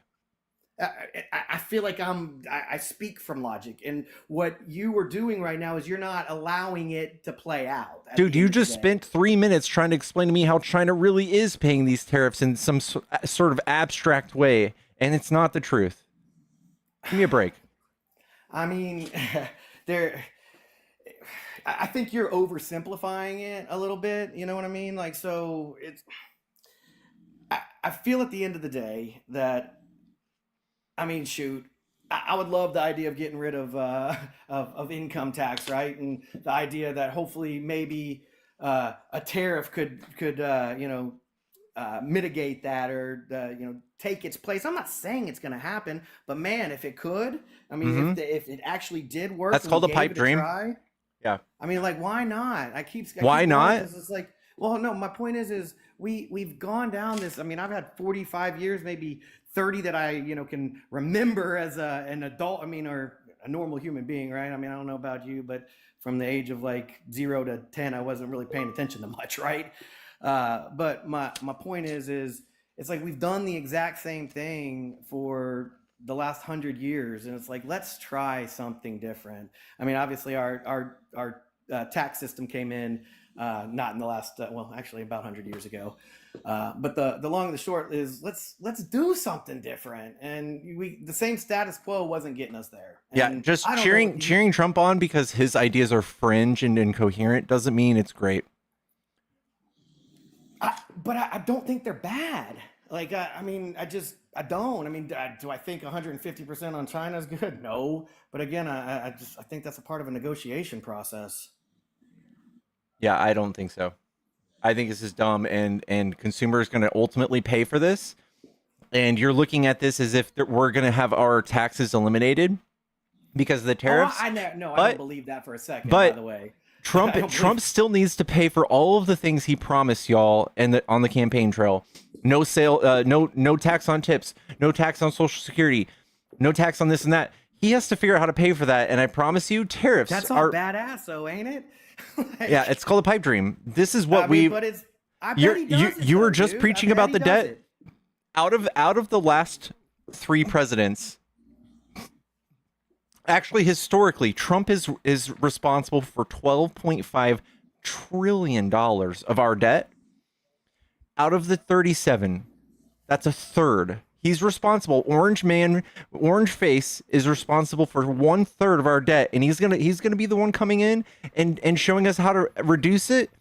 But how much of I that don't was, think how so. much of that was COVID 4.4. stimulus? 4.4. 0.4? 4.4. 4.4. I mean, that's a lot. Then he's That was responsible for a fourth. That was just a bad deal all around, and I mean nobody knew how to handle that situation. I don't think. Okay. We take that out and say it doesn't exist. Now he's responsible for $8.5 trillion out of the 37. That's a fourth. That's a fourth of our whole debt out of the history of the United States. That guy's coming in and telling us how to reverse that? Again, when we we look at the 4 years that we had, and I thought things were great. I mean, outside of the So you're going off of tweets, feelings? outside of the mean tweets, which I don't really care about, right? It doesn't affect me. I think it's funny half the time, but I could just say, do I love the guy? Absolutely not. Do I feel like I mean, he'd be my best friend? Absolutely not. But I don't hate the things that I feel like he's doing for us. He's giving himself a tax break. That's all he's doing. I mean, You love it. He's at the same 21%. Right? I mean, he's at 21%, still pretty high, dude. I mean, 83% of these tax breaks went to the very top 1%. I mean, every on $100,000, that's $21,000, dude. I mean, that's a lot of money, man. For you.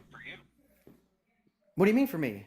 For I'm talking you. as a business owner, I'm if talking your about net income was $100,000 and that was all you had for the year, then you just took your It's your- real your- hard if you're down to rich 79 not to you vote made for Trump. $79,000 that year. But in theory, if you're not making that much money, you shouldn't vote for Trump. And that's the majority of people. And Trump has tricked everybody into doing the opposite how of much what's in money their you make best shouldn't interests. depend upon who you vote for. It absolutely should. I mean, so socioeconomics doesn't like how we are. That doesn't make a difference. It's all about how much money you make, and that's should decide. The rest of it are social issues that are just completely made up. The trans people in sports, that was 10 whole people that were banned from sports. The genders and the pronouns, that was bullshit. None of this stuff is real. You guys got hoodwinked.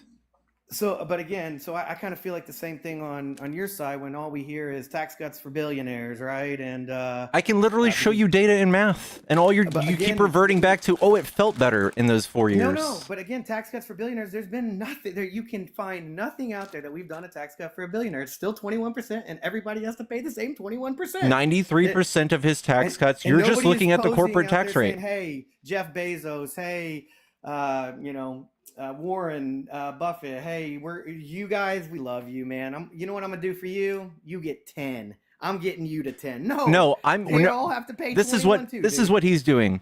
He's deregulating industries to our own detriment. Things like consumer protections, environmental protections, OSHA. He's making business easier to be done in the United States. Things that protect the many, that cost the few certain things. Yes, those are things that benefit the ultra wealthy at the detriment of the majority of society.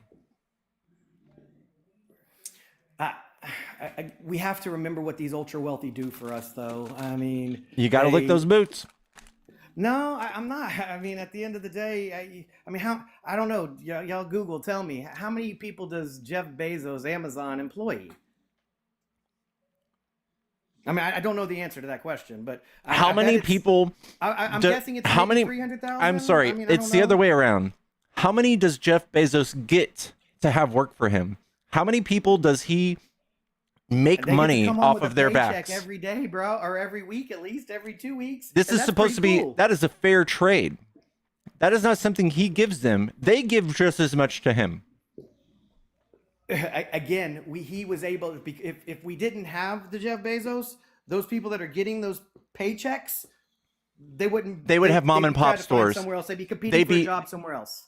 No, they'd be working at a mom and pop store that was put out of business by Amazon. They'd be working at something that was completely cut out of the market because of Jeff Bezos.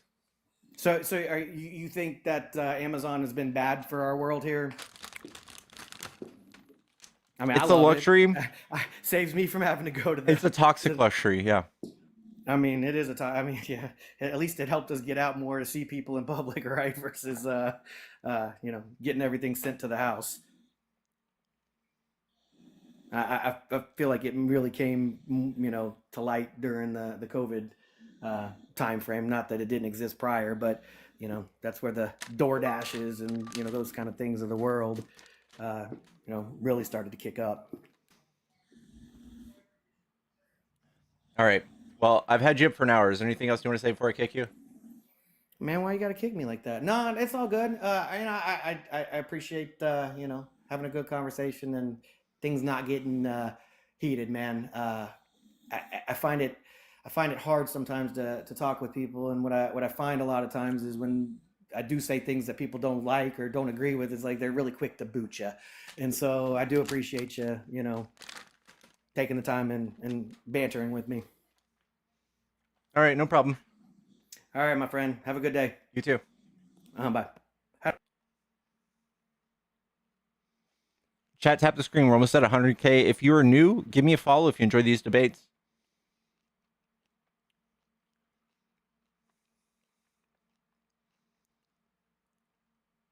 Oh my God.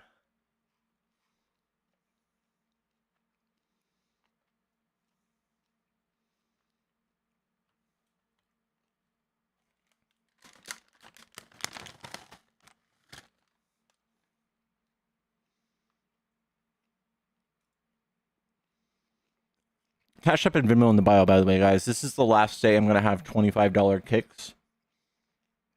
If you guys want to pay to have someone kicked, it's $25 to my Cash App or Venmo. Hey, Pickles, can you hear me okay? Yeah. How's it going, man? How you doing? Doing good. Are you a Trump supporter? I am, yeah. And I actually wanted to talk about a few of the points that you had about tariffs, just because that's something that I've been working very closely with the company that I'm now with. We do manufacturing in the U.S. for cabinetry. And I also used to work for a company that is a French-based company called Saint-Gobain. And they have a refractory plant in West Virginia. And both of those actually, the manufacturing that we're currently doing was benefited by Trump's tariffs recently. And that company was actually benefited by the tariffs, or let's say the United States people was benefited by the tariffs that happened in 2016. And I'd be happy to explain why. But real quick, the chapstick example that you gave isn't a really great example, because you said that nobody's producing chapstick, or nobody wants to produce chapstick. That's not accurate, because in North Carolina, Burt's Bees is producing chapstick. So I think that a lot of go ahead. Sorry. That was a bad example then if this chapstick is made domestically, but let's also talk about the plastic involved.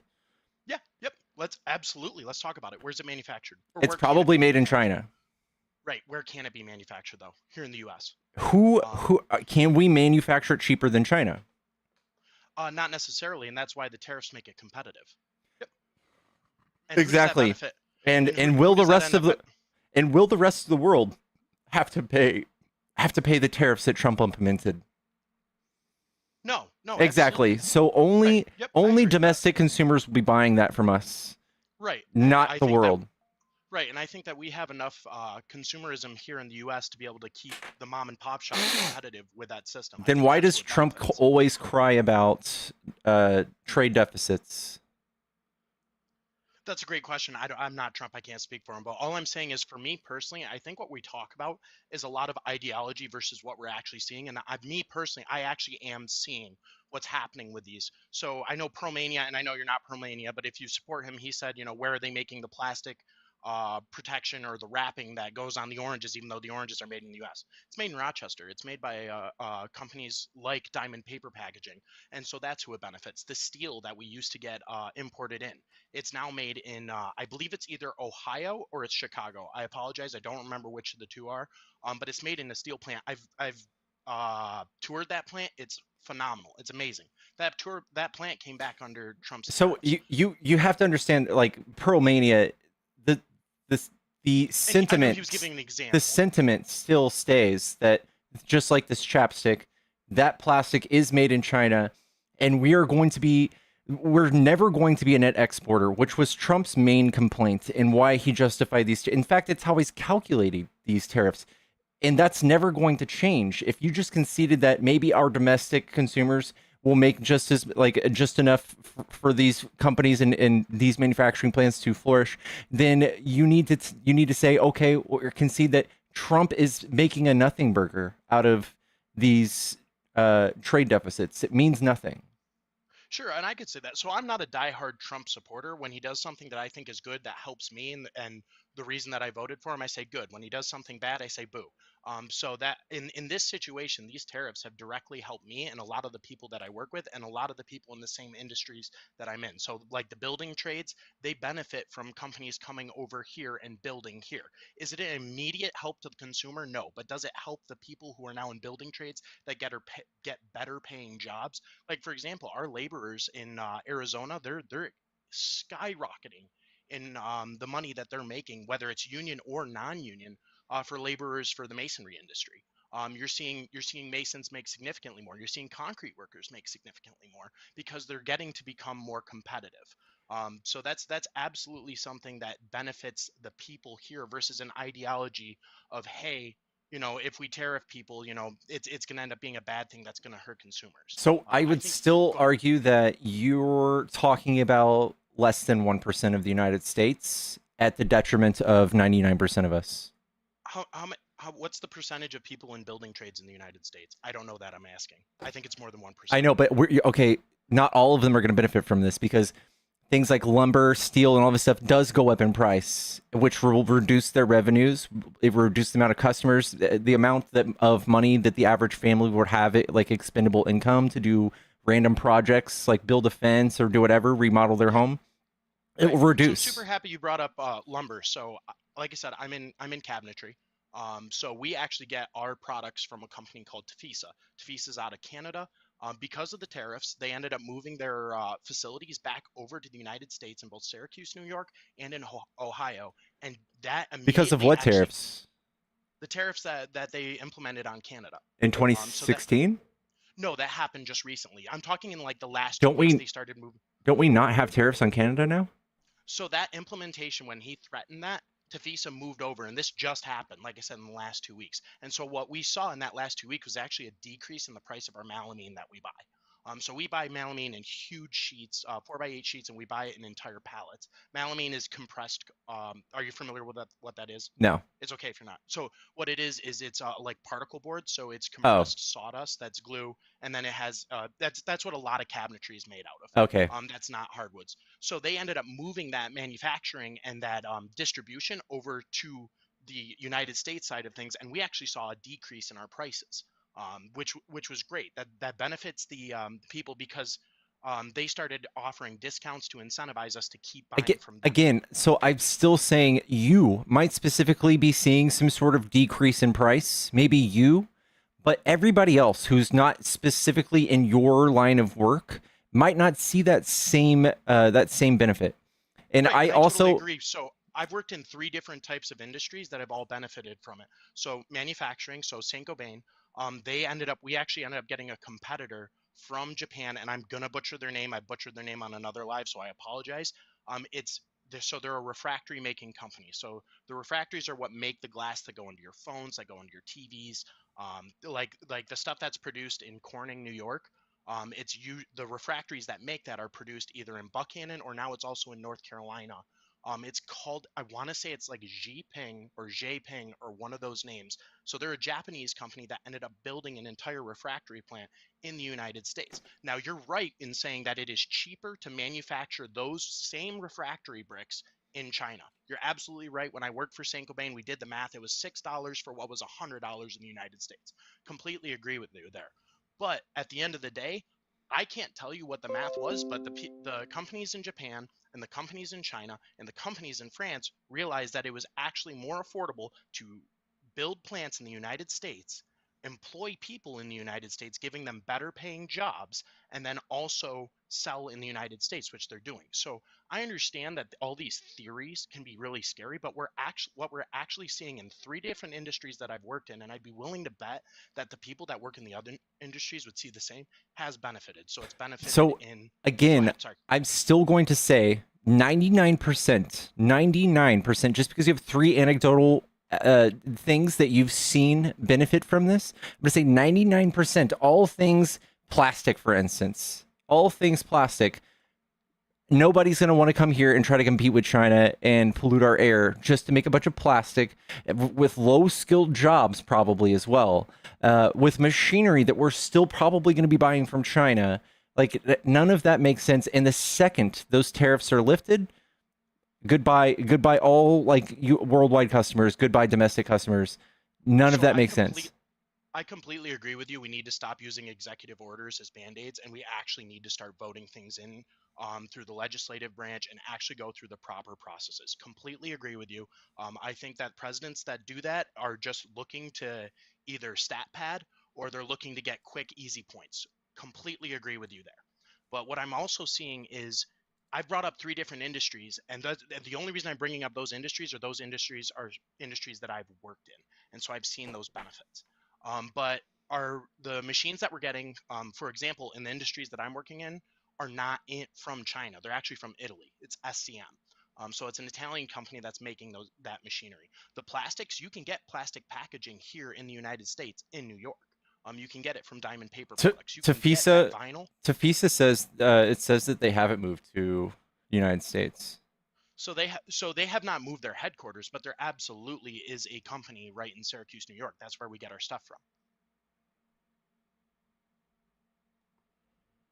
So Tavisa is still in Canada, but they have a manufacturing plant right in New York. Do you think they still import their lumber to that manufacturing plant from Canada? Absolutely. So I don't know if it's counted as an import because it's it's the same company. So I don't know how that works, but I do know that they employ people in New York, which gives those guys good paying jobs. And I wouldn't argue that they're low skill, low paying jobs, because for example, the people that work at my manufacturing facility, they operate table saws, they operate edge banders, they operate CNC routers. So they're both high skill, and they're pretty decent paying jobs. For what they're doing, good benefits and stuff like that. So I think that those systems being put in place are benefiting. Again, like I would still point to the fact that this is like what 1,000 jobs. So 1,000 jobs in the building trades, in the refractories, and in cabinetry. I'd argue No, it's way more than that. In the factory, I would say. Oh, in my factory specifically. In the factories, in the vertical industry. In the vertical, when you say that, I'm sorry, what do you mean by vertical industry? So like everything from the factory that collects the sawdust or does the sawdust that maybe they're manufacturing something else and they sell somebody else the sawdust. And then the factory that compresses that shit and makes it into boards. And then the factory that maybe paints them. Those are all vertical industry. Okay, thank you for explaining that. I think that it's a higher number than 1,000. Oh, if you're speaking specifically that factory, you might be right there. I don't know. I can't speak to that. What I can speak to is every time that I talk to anybody at the MCAA, which is the masonry, MCAA. I can't think of what the C is. It's American. Give me 1 second. Oh, they're gonna kill me. Masonry Contractors Association of America. I knew that. So when I talk to them, they're seeing benefit from it. When you talk to the people in like the local electrical union, why can I not think of the IBEW? They're seeing benefit from it. They're seeing an increase in those opportunities. So in answering that, I would say that it's a higher number than what you think. I'm trying to read the comments as well. It's pretty interesting to hear that it's anecdotal and not data, even though I'm witnessing it for myself. So what I would offer is talk to the people in those industries and talk to the other people in industries that are actually seeing where these will benefit. I'm just gonna say it, like when we talk about I don't know, we're going to put a tariff on steel, for instance, or on just general lumber. you're going to see a handful of people benefit from that from your side. Maybe Tafisa opens up a new headquarters so that they can trade with themselves and bypass the tariffs and not have to worry about it. Mhm. Maybe that, and that's ultimately a Canadian-owned company, not New York. Maybe they have a post office here, but that's it. We're going to see that company bypass the tariffs and do that, but nobody else is winning besides a handful of people who got some jobs. Maybe you're able to sell a few more cabinets and install a few more sets of cabinets to a few more customers, but everybody else in the world or in the United States who wants to buy a home, build a new home, it's going to go up by the exact amount that we see in the tariffs. So whatever the material is, multiply that by whatever the tariff is, that's probably how much it's going to go up. Have we seen that though in the building trades? Because I'm not seeing that same thing. So if people are seeing it, I'm missing it. Yeah. I haven't seen the price of building and houses go up. Are you kidding? No, I also haven't been building houses for like 3-4 years, so I could be completely out of the know on that. So I haven't seen the price of building houses. Buying houses has definitely gone up. Tariffs can lead to higher home prices, primarily due to increased construction costs. Tariffs are essentially taxes on imported goods. Yeah. So if we import all of our lumber from Canada, yes, our homes are going to go up in price. I think on average, last time it was like 7%. That's a Right, I fucking understand the ton. theory behind it. I understand the theory Same behind it. thing with but steel. are Same thing. people actually- So at the detriment of a few people getting some jobs, the 350 million Americans who are in the like trying to like build a home, that's what they have to pay. Or they want to build a doghouse or a fence or anything like that. They're going to be paying extra prices just so that your friends have a good job. So I think that if we keep on moving down this system though of getting better jobs for Americans, again, I'm only talking off of the stuff that I've seen, and so far it's been 100% of the industries that I've worked in. So going off of my experience, I think I know, but you're short-sighted. That's what I'm saying. It's three completely different industries that have nothing to do with each other. Yeah, I know. I once took the COVID vaccine and I still got the cocoa. Is that science? Is that data? No, that's anecdotal. Right. So the data that I'm seeing though is that things are going up. And I would argue that if you get a job now that used to be $23 an hour, that's now $27 an hour, and you're paying, instead of paying that dollar that you said for the chapstick, you're paying $2, I would still say that that's a better improvement for the United States people. Wouldn't you agree? No, just the laborers, just a few people involved in the industry. Who are the laborers though? That's the middle class. Yeah, but I'm talking about like the middle class. the handful of people that just so happen to be in line with Tafisa who somehow found out how to circumvent the So that's the building. the tariffs. So that's manufacturing, sure. And the people who are doing it for the refractories, that's benefiting them, sure. So the building trades, that's benefiting them, sure. The people who Yeah. are working, so the auto industry, Ford, we were worried about the price of cars going up. What did Ford do? As soon as that tariff went through, they ended up giving everybody employee pricing on their Just cars on their went down. just on their existing inventory. The rest of their Right, inventory is going to go up. But that's still a good thing for the American people, right? Short term and long term, it's going to be really painful. I don't know if that's necessarily true though. You're lying. That part, you're being disingenuous. No, it is I very promise you I'm temporary. not. Yeah. That is very temporary, and that is not long term. That is not an indicator of what's going to happen to the rest of the tariffs. That is not the deal. That is just something to give y'all a talking point to talk about them for a little bit, but that is not actually what happens when you raise tariffs on shit made to make cars. Where would Ford benefit by giving political people talking points? Because we are talking about them right now in front of 1,300 people, right? The word Ford is put into someone's ears. Absolutely. That's fair. That's a good point. Absolutely. Yeah, I agree with that. All right. I understand. Thank you for educating me on that. That's a good point. Yeah. But yeah, so that's really the only things that I'm educated to talk about. The rest of the stuff, I'm going to sound like a bumbling idiot because I don't know any of the other things. But those are the things that I've seen so far. Those are some of the benefits that I've received from voting for Trump. And so that's why I still agree with what I did. Now, I still have a lot of questions. To me, it absolutely makes no sense that we're not tariffing China on the electronics when we're building manufacturing plants in Arizona. That makes no sense to me. So I've got a lot of questions. I agree. So like Here's the other thing. I think that I heard news that he's going to be raising the tariffs on those now. Yes, So it just makes me think that he changes doesn't every have an minute. actual plan. I don't think he has any sort of plan, or there's any rhyme or reason between a lot of these tariffs.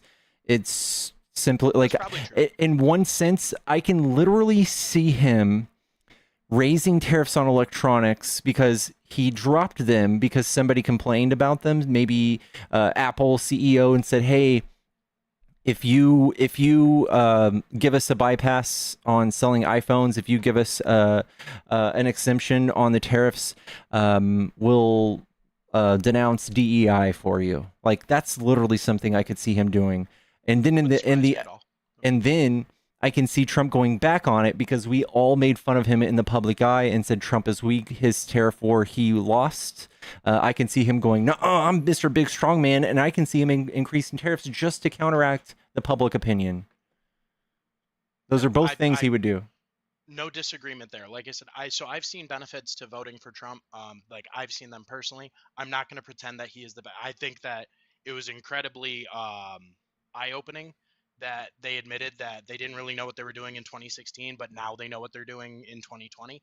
I don't think that's necessarily true. I don't think he So I did am not. anything in 2016. He didn't do anything. He didn't do So anything in what? his first administration besides the TCJA, which when we look at tax breaks, we can do tax breaks on the middle class and lower class. Instead of wishing and praying that they would trickle down to us, we could actually just give people in the middle class tax breaks. And that's not what he did. He gave them Right. mostly to the richest of the rich, and people were somehow grateful for it. People don't even know how taxes work, but this is the only thing Trump could have possibly passed in his first administration because he can't govern. He cannot do anything that's not an executive order because nobody agrees with any of his crazy ideas, such as building a wall or things like that. Nobody wants to do that shit. No arguments there. Not going to debate on something I have absolutely no education on and would absolutely embarrass myself by doing. So, excuse me, sorry. So I just wanted to add a couple of viewpoints on stuff that I've specifically seen and where I've seen that's benefited the employees that I currently have, and people that I've worked with in the past, people all across the nation that are seeing benefits from it. I hope that, and I mean no disrespect in this, I hope you're wrong. I hope the number is significantly larger than 1%. I believe that it is just based on the industries that are here in the United States. So that's something that we're left to see. But wow, there's a lot of people that don't like me in your chat. That's Don't funny read though. I chat. It'll give appreciate. you cancer. I'm sorry, man. No, you know what? It's totally okay. They have every right to their opinion. I wish all you guys the best. I really hope to see some benefits for everybody in the next 4 years. But yeah, hey, thank you so much for your time, man. I appreciate it, and thank you for letting me talk. It's No always a problem, pleasure dude. coming on here. Take it easy. Yep, have a good one. Chat, tap the screen. We also have Cash App and Venmo in the bio. If you guys are trying to support me, also consider becoming a subscriber. It's like $3 a month. And I think I forgot to give a shout out to the last person that subscribed, but they did 12 or 6 months. Who was it? Goo Meglectic with 12 months. Thank you so fucking much. Yeah, I still say that most of the benefits from the tariffs only benefit very small industries or very small portions of the population, but not the vast majority of us. Dang, Elias with the subscription. Thank you so much, dude.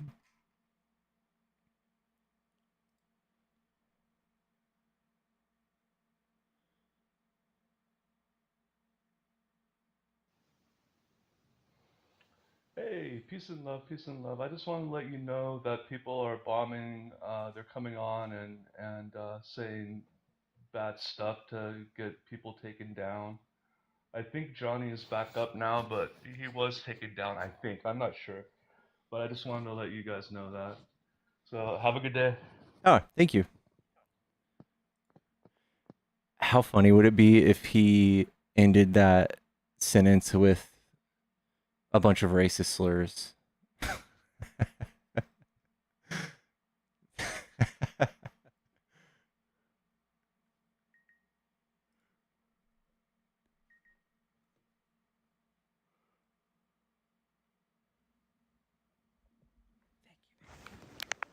Hey, howdy. Hello. Yeah, I think I got in by mistake because I don't want to debate you. I agree. Trump actually does suck. So, Okay. Fuck yeah. yeah. All right. Have a good one. Happy Sunday. Love you,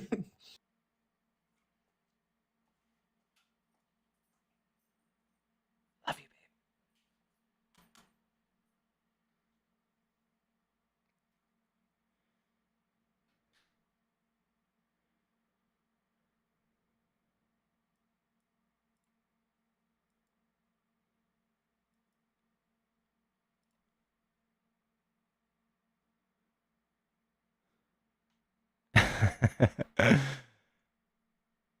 Has Pickles ever had a job? Has he ever paid taxes?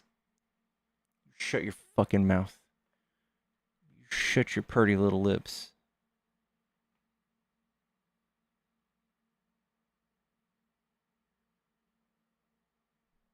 Shut your silly little mouth.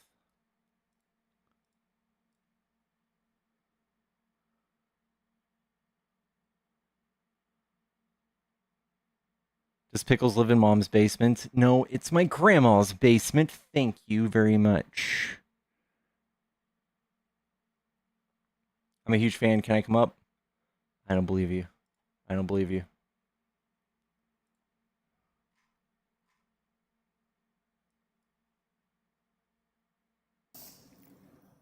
Hello? You have a dog, right? I do. You ever fuck your dog? I haven't. Never? No. Oh, you give me that vibe.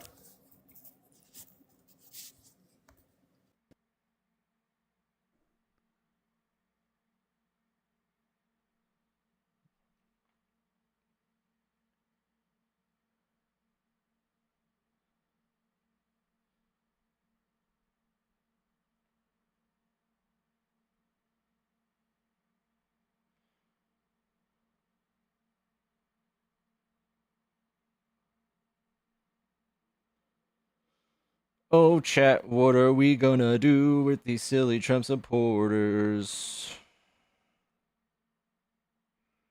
What are we gonna do?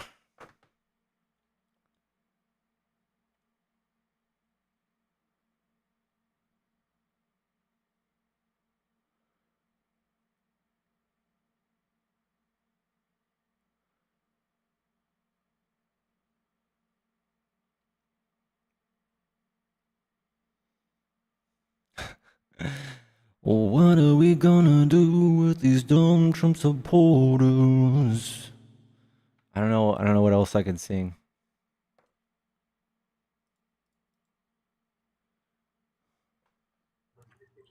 Hello? Hey, I just want to say I voted for him in 2016, but I totally woke up, became an educated voter, and I'm just astonished with these people are so demoralized, and they also like there are solutions to the things they want fixed, but when you tell them the solutions, they don't want them. Yeah. So I just like the guy that was talking about, oh, our food or whatever. The problem is we don't have access to affordable health care, that you only go to the doctor when there's a problem. I yeah, I agree.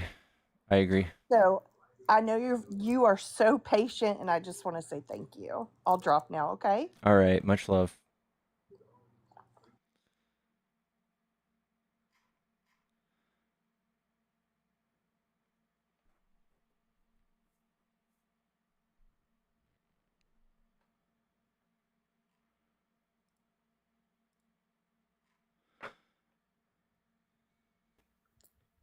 Hello? Hello? Are you over 18? Yeah, What year were you born? 2007. Son of a bitch. All right, what do you like about Trump? His foreign policy.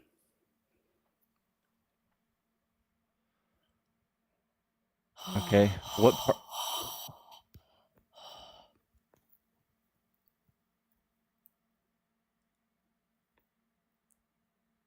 What was that?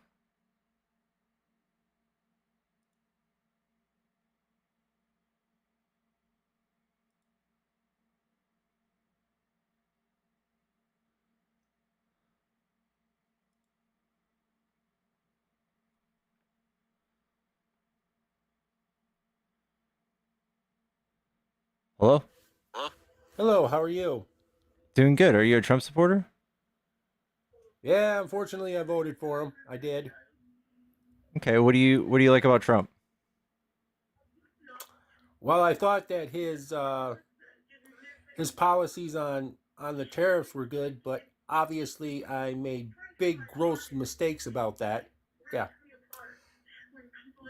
I am definitely not seeing the political gain of any of this or any of the gain for any of the for the Americans. I've had friends of mine that's already lost jobs due to these tariffs, so I thought they were going to be helpful for America, but no. I can see the big mistake I made. Well, I'm glad you shared. Thank you.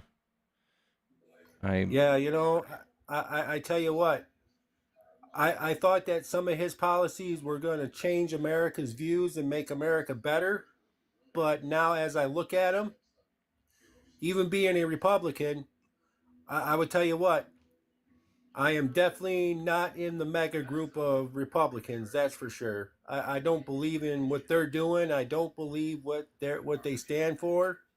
I try to make sure that what I wanted to see is that maybe somebody come in and try to make the country better than what it was. And obviously, I made the wrong choice of voting for him. I definitely see that now, well, especially when he took the Department of Education down, and now hundreds of kids are now going to have no help, especially the special needs ones. I just don't understand on how come he did this.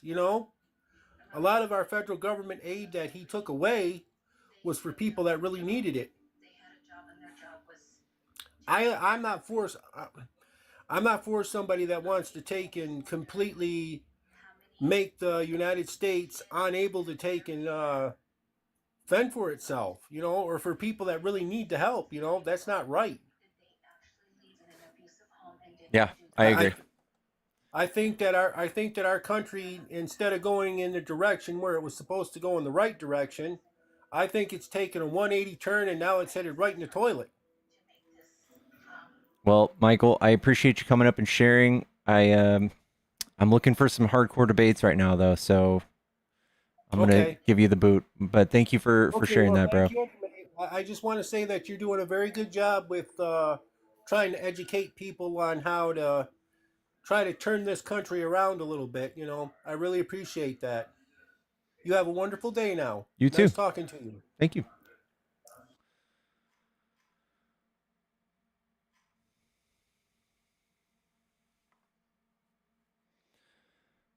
Yeah, chat. If you're a Trump supporter, you want to come up and debate. If you're on YouTube, come to TikTok and I can bring you up. If you guys want to debate me, there's usually a lot of people that disagree with me on TikTok. I mean, on YouTube. Lots of people, lots of MAGA on YouTubes.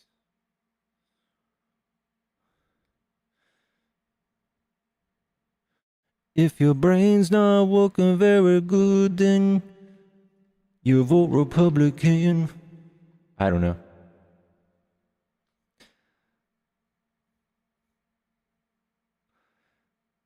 They do hide over there. I think it's the red logo is what draws them in, like a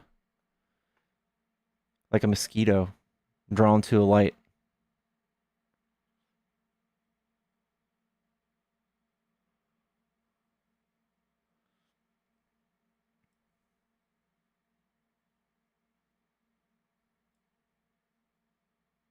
Don't call my JJ. I know, guys. I know. I can't sing. I can't sing. Department of Education had nothing to do with directly helping kids. States and school boards have direct impact. Yeah, but those things were funded by federal programs.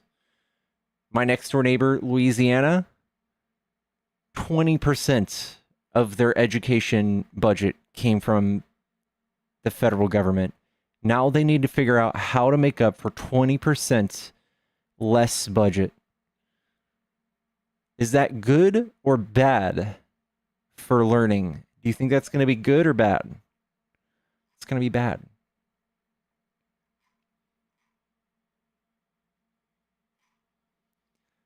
There are states and local areas that have a surplus. They have way too much money. Imagine property taxes for like, I live in Dallas, so there's like Highland Park. It's a tiny, tiny slither of a town. And they've got multi-million-dollar homes. Do you think all of that money goes into like the 2 elementary schools that are there and the 1 high school? Do you think they need all that? There's a surplus, and it goes to areas of the country where, let's say, mostly red states exist. In little rural areas where Mima lives, where Mima has a little farm, and her little taxes don't pay for the whole school. That's where the federal government comes in and helps them out.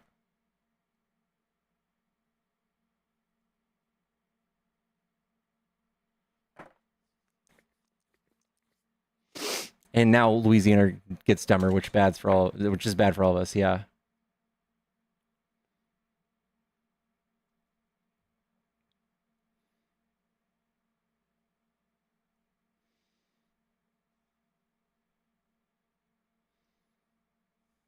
Stop paying superintendents $200,000 to $400,000 a year. I highly doubt they're going to do that. I highly doubt that's where that's going to start.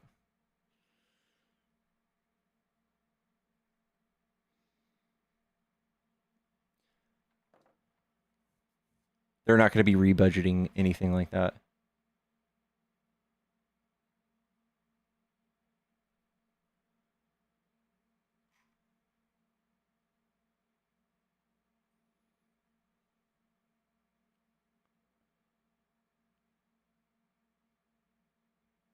Robin Grimm, thank you so much. That wasn't me who said that, by the way. That was someone on your side who said that, Frugal Footy. That was a hater on YouTube. Look up double dipping Illinois.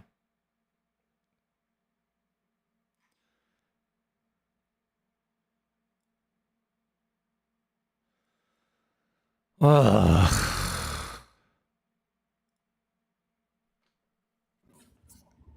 Bro, just give it up. The fact that you even have a service to pay people to kick guests is like a big reason why Trump won. It has nothing to do with why Trump won. That behavior. Get over it. People don't like the behavior. Trump won by 1.7%. Trump won, bro. A W is a W. So, and Congress and Senate, we won it all. Why do you think that Kamala thought it was a good idea to bring twerking rapper women on stage? She wasn't twerking. Those rappers were literally twerking on stage. Yeah. Your guy also brought an adult film star to do a speech at the RNC. Who? The woman with the shaved head and tattoos on her face. Yeah, that's disgusting. That was an L. But that's not his speech. That was the RNC. Okay, all right. Hey, guess what? That was the RNC. Someone paid $25 to kick.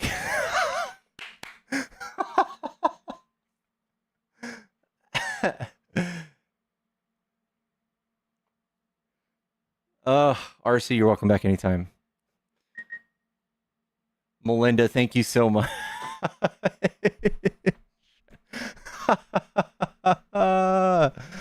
Oh, God.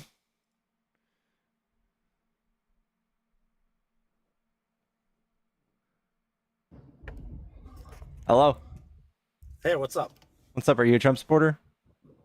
Well, kind of. I think we talked last week a little bit about it. I'm a plumber from South Dakota. We were talking about how much welfare that we get.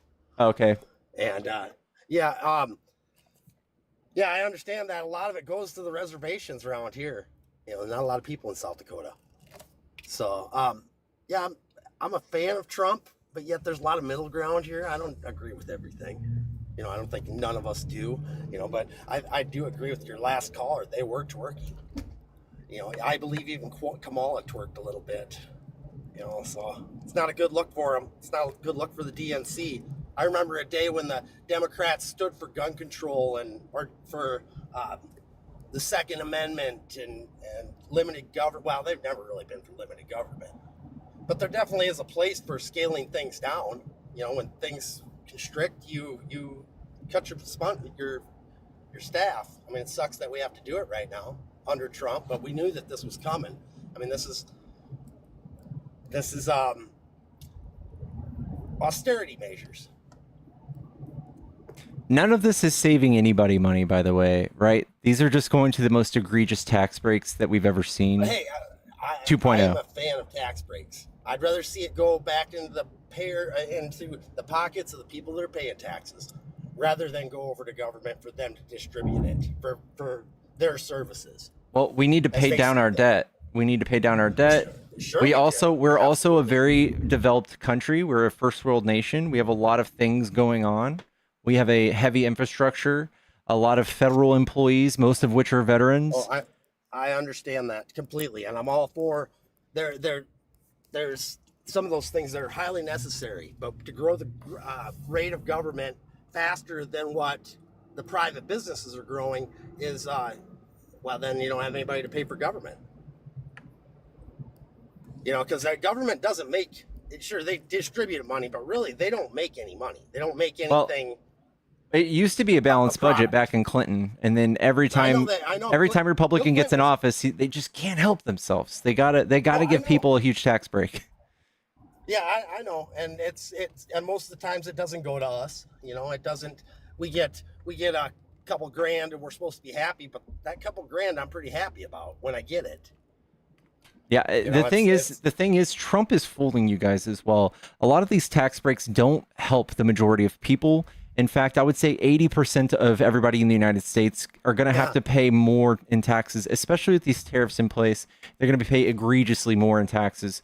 So the whole small government thing, I think is a whole, it's bullshit. It's dumb because you guys are in our doctor's offices. You guys are everywhere. You guys are in our schools. Say you guys. The right is in our schools. They're even firing a teacher this week because she used a kid's preferred name, not pronoun, just name. See, and there's a lot of. I would say I'm pretty socially liberal, but I also believe in smaller conservative principles when it comes to the size of government, strong military. That's but I understand that this is not one, and I'm also a little bit worried about Trump when it comes to the Second Amendment. I think you're going to start seeing some assault weapons bans coming up, and the Republicans are going to support it this time around. That's why they did the assault weapons ban under Reagan back in the 80s under the same kind of. So you got to be careful and watch out. Make sure that the good guys aren't selling you out either. There's some of those things. But I'm also I'm an environmentalist, but I hunt. I think you're going to find most guys that hunt and fish are environmentalists. And my daughter and her girlfriend, soon to be wife, are, those are some of those things that maybe I'm a little bit more liberal on. There's a lot more middle ground for people like you and me than there is differences. So fighting over the edges, over what we don't agree on, instead of just kind of coming together on some of the things that we do agree on, are going to get us a lot further. I don't know. I think my platform is obviously a debate platform. That's why I get people who watch me. Well, yeah. But I think it is our right to call out the administration and our government on the things that they're doing, in my opinion, wrong. But they look so bad when this whole for the last 10 years, since Nancy Pelosi. Kristen, thank you for the $25 for the cake. Let's go. Yeah, tokenize your kid. Yikes. Kristen, thank you so much. RJ in the chat. What's up, bub? You can't vote for Trump and then duck all the heat. Can't do that. Hello? Hello? What's up? Are you a Trump supporter? Yes, I am. What's up, Jace? What do you like about Trump? I don't know if you can remember me yet, but my name's Ari. Oh my I just god. want to know why you're so scared to debate me. All right, just debate me. Just debate me. Talk to me. What do you like about Trump? So, well, what do you think about the stock market? I'm just kidding. Get fucked.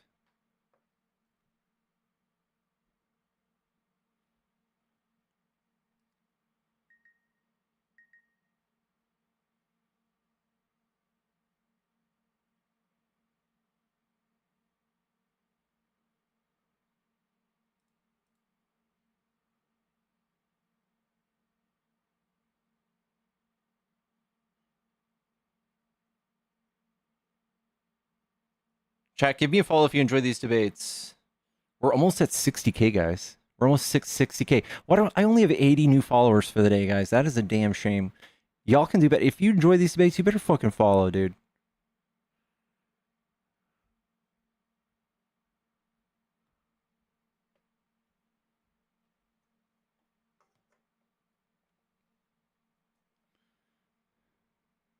Selfish and self-centered y'all are, chat. Selfish. Besides those who donated, I love you.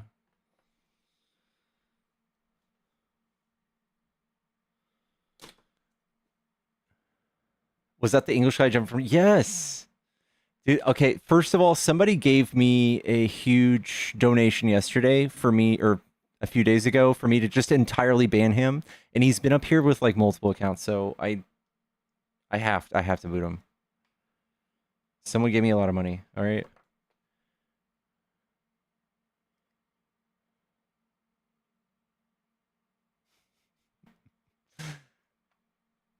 Why am I wearing Carhartt? Because I'm a working man.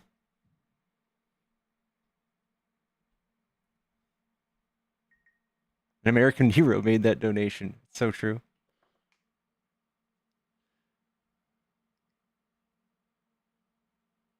Thank you, Infectious. Play some music on your downtime? I can't, because I'm live on YouTube. For those wondering, this guy doesn't really debate, and he doesn't know what he's talking about at all. Like, I know I say that for the majority of Trump people, but like this kid, he's from the UK, and he doesn't actually know much about what's going on.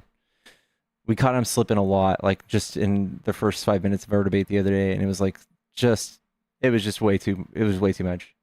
Lily's, thank you for the 12-month subscription. What's up with you guys doing fucking 12 months at a time? God, I love you. Lily's, thank you so much. Yeah, that was Ari's staying. Yeah, it was bad. It was bad.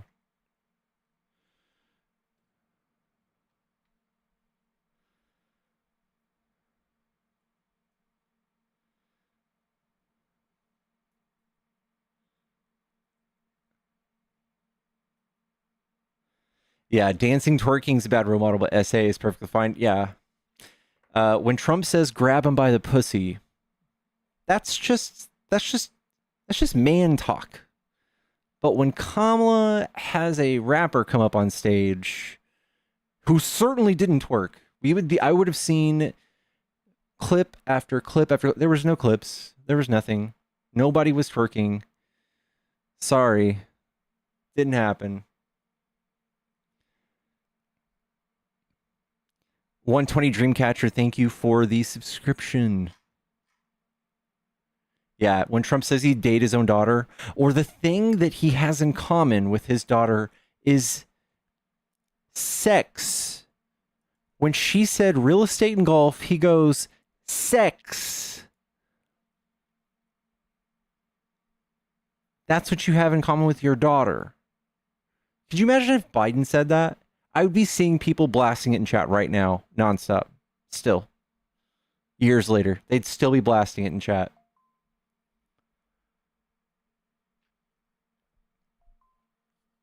Sex. You've got to be kidding me, dude.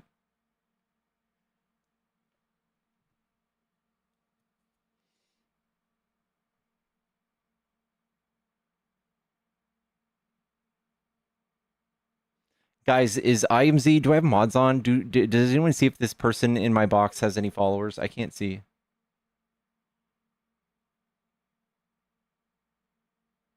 Don't love the green glasses. Doesn't compliment my complexion. Damn, Birdie. Okay, I'll take that to heart. I'll take it to heart. Did shutting down the Keystone help us or hurt us? That happened underneath Trump. Biden, literally all he did was rip up the permit. It didn't hurt our gas prices, though. Didn't affect it.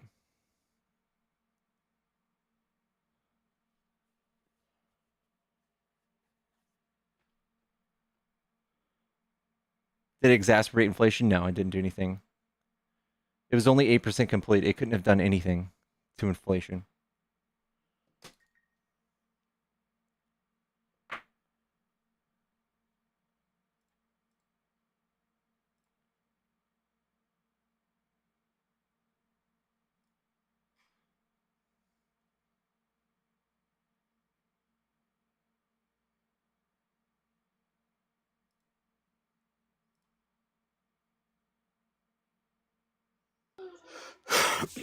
Hello? Hey, good afternoon. What's up? Are you a Trump supporter? Yes, and also, well, I'm in between, so I'm mainly for Trump. First off, what do you think Trump should do in order to make America great again?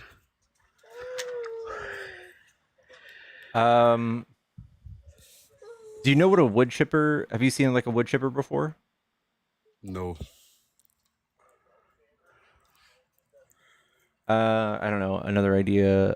You ever seen somebody work a guillotine? Only in the movies. In a completely unrelated note, he could resign. You I think he know, sucks. that's the mind of pretty much the Democratic Party followers. I myself don't. I don't have an affiliated party. Right now, I'm a registered voter. I voted Trump. The 2 years that he ran, and the good things that he's been doing. I wish he could do the tax breaks on us lower class and middle class people. That's what Kamala was gonna do. And the tax breaks that he's giving are to the millionaires that are with him, and he himself is a billionaire. And with that new tax break thing that he's got going on, he's saving himself right there a lot of money. But the good thing that I like about Trump, with this tariff war, this trade war that he's been that he started, with the tariff war. I know it looked bad in the Wall Street and everything. It looked like it was going to go into recession, and that was scary.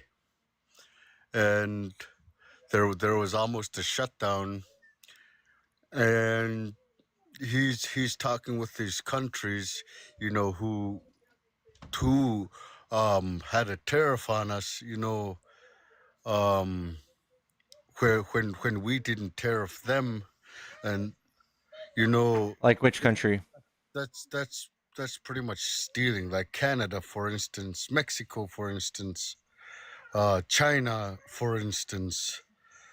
They tariffed us, and we didn't tariff them at all. And It's not true. that is true. I've been following it for quite a while, and You're lying.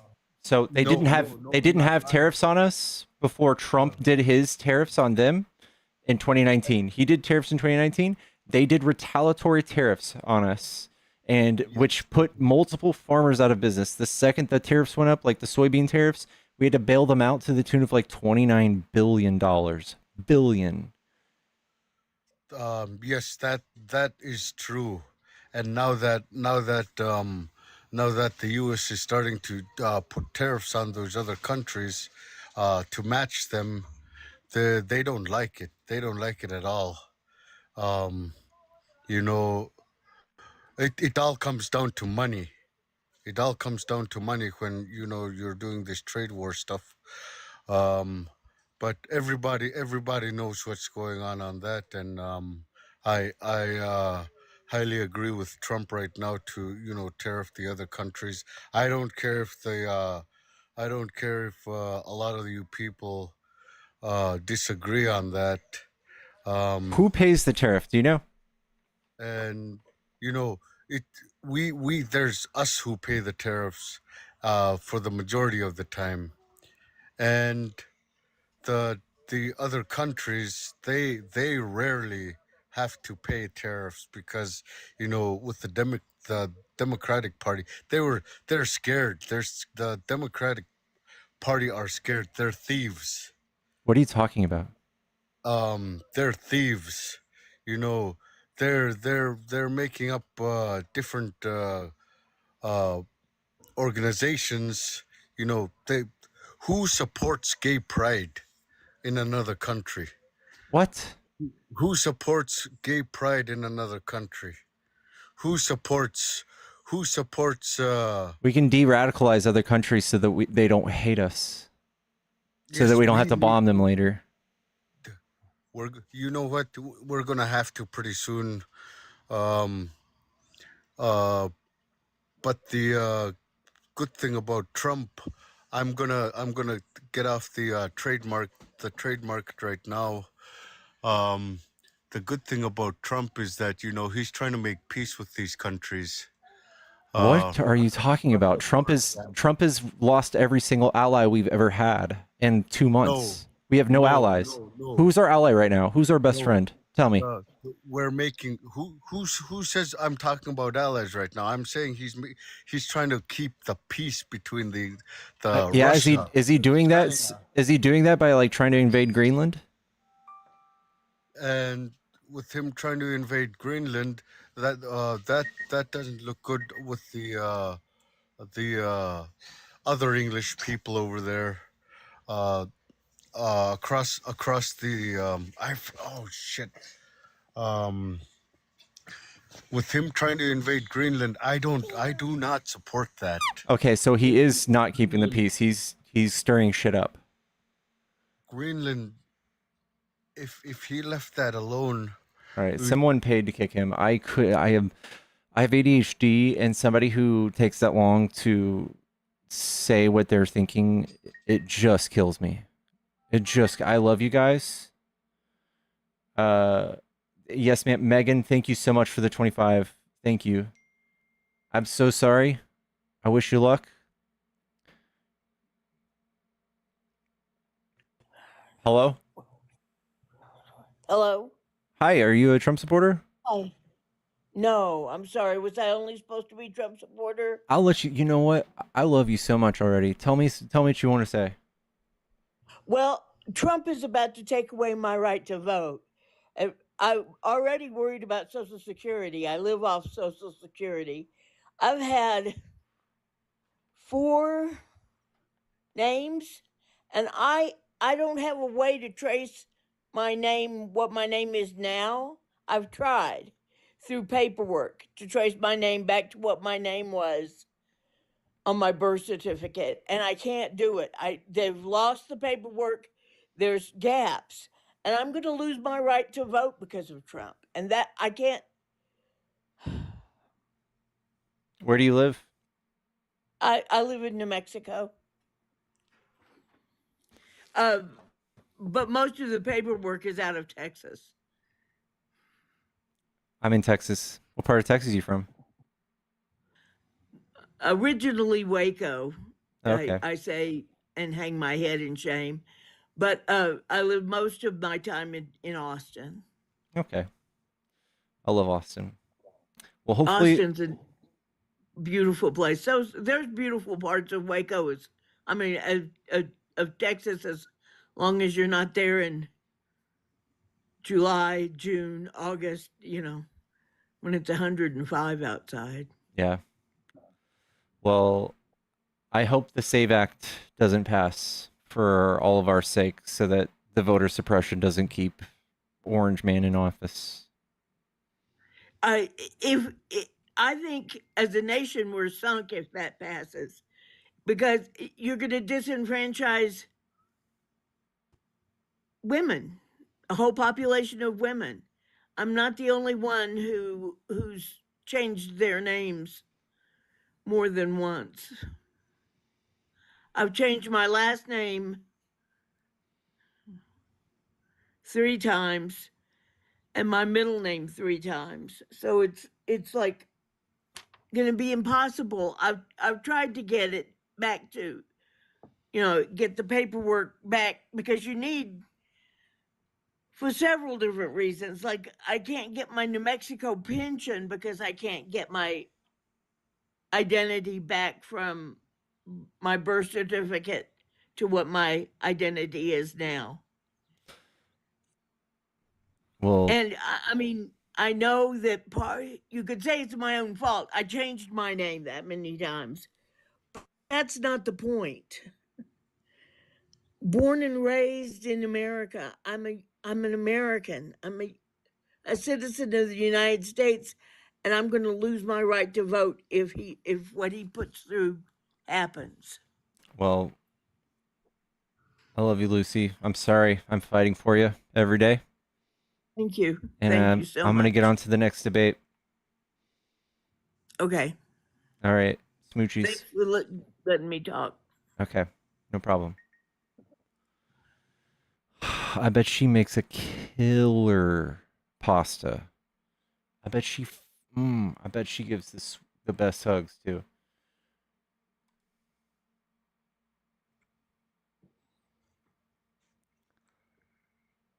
Hello? Hello? Hi, are you a Trump supporter? Yeah. Okay, what do you like about Trump? That he supports the Jewish people. I'm gay and I'm Jewish. And I think that it is important to have representation for our people in the government, and the idea that, like, oh well, hey, you're gay, Trump wants to eradicate gay people, that's just like a disgusting straw man just because he's banning certain toxic ideologies to cultures. I think it's like just ridiculous, and I support Trump because he cares about America. He actually is America first, and by extension, if you're America first, you have to put Israel like up there as well for the Jewish people, and that way you guys don't have like a bunch of T words coming into America screaming like Allahu Akbar and trying to do things to you guys that are not pleasurable. So Okay, can I ask you something, Christus? yeah, Which side do the neo-Nazis vote for? Do they vote for Trump or Biden? they vote for Trump. Hmm. Okay, so does that make him a monolith? Like, does that mean okay? So for what would you say about the let's say P3DOs that vote for Democrats? Does that make that you guys like, oh, all of you guys are P3DOs now? Like, really? Actually, it's the opposite. 62% of our tracked P3DOs actually voted Republican. Okay.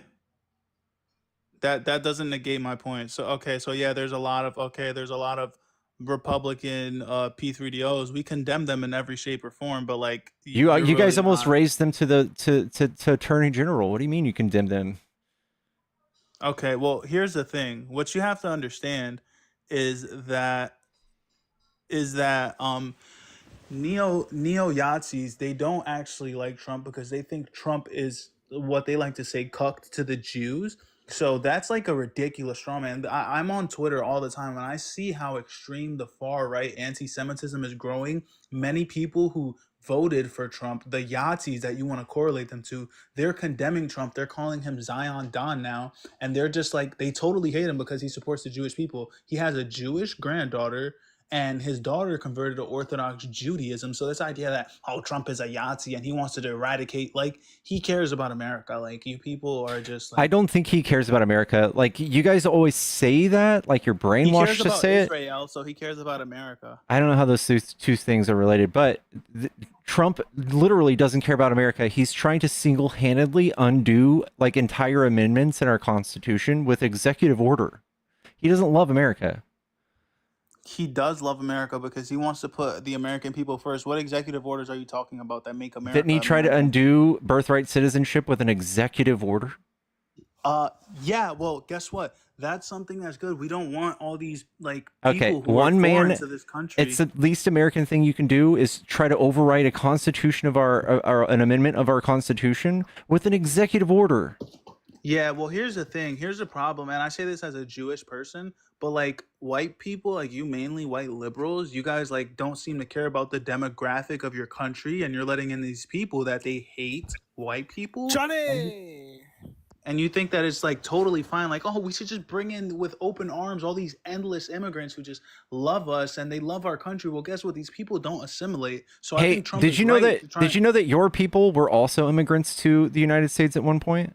Yeah, but Okay, so you see how you're a hypocrite? Yeah, but we are a nomadic people. We're Jewish. We're all over the world. So The fuck? So are all of these people who literally being nomads and walking by foot to our country. You silly yeah, they don't, goose. that doesn't mean that they belong here. Are you serious? Like, what Yes, is that? literally everybody that's coming to Texas from the southern border has more right to the land than we do. They're literally native to the land that That's we're sitting so on. ridiculous. No, they're not native to the land. Most of them Yes, are they native are. to South America. They're native to Africa. These people do not belong in this country, and they're not assimilating. They're coming here, and a lot of them are criminals. You mean all 2%? All 2%? You can feel it? You can feel the 2% of the immigrants that are here? Because that's how many there are. 2%. You can't That's tell me that way you too feel much. that.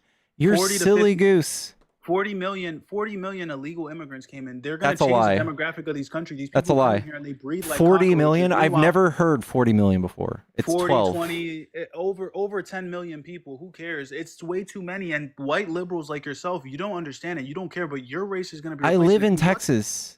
Who cares? Look, by 2100, this country, if people like you keep advocating for this incessant amount of immigration, you're going to be replaced. And all these white things that you vote for, guess Are what? you You're gonna really be replaced. citing great replacement theory as a Jewish person? No, That was crazy work. it's As not. as Look, another look. Jewish This is American, I'd like to this say is that we don't claim this guy. This one we access. So you might not know this. The space lasers, we do have space lasers.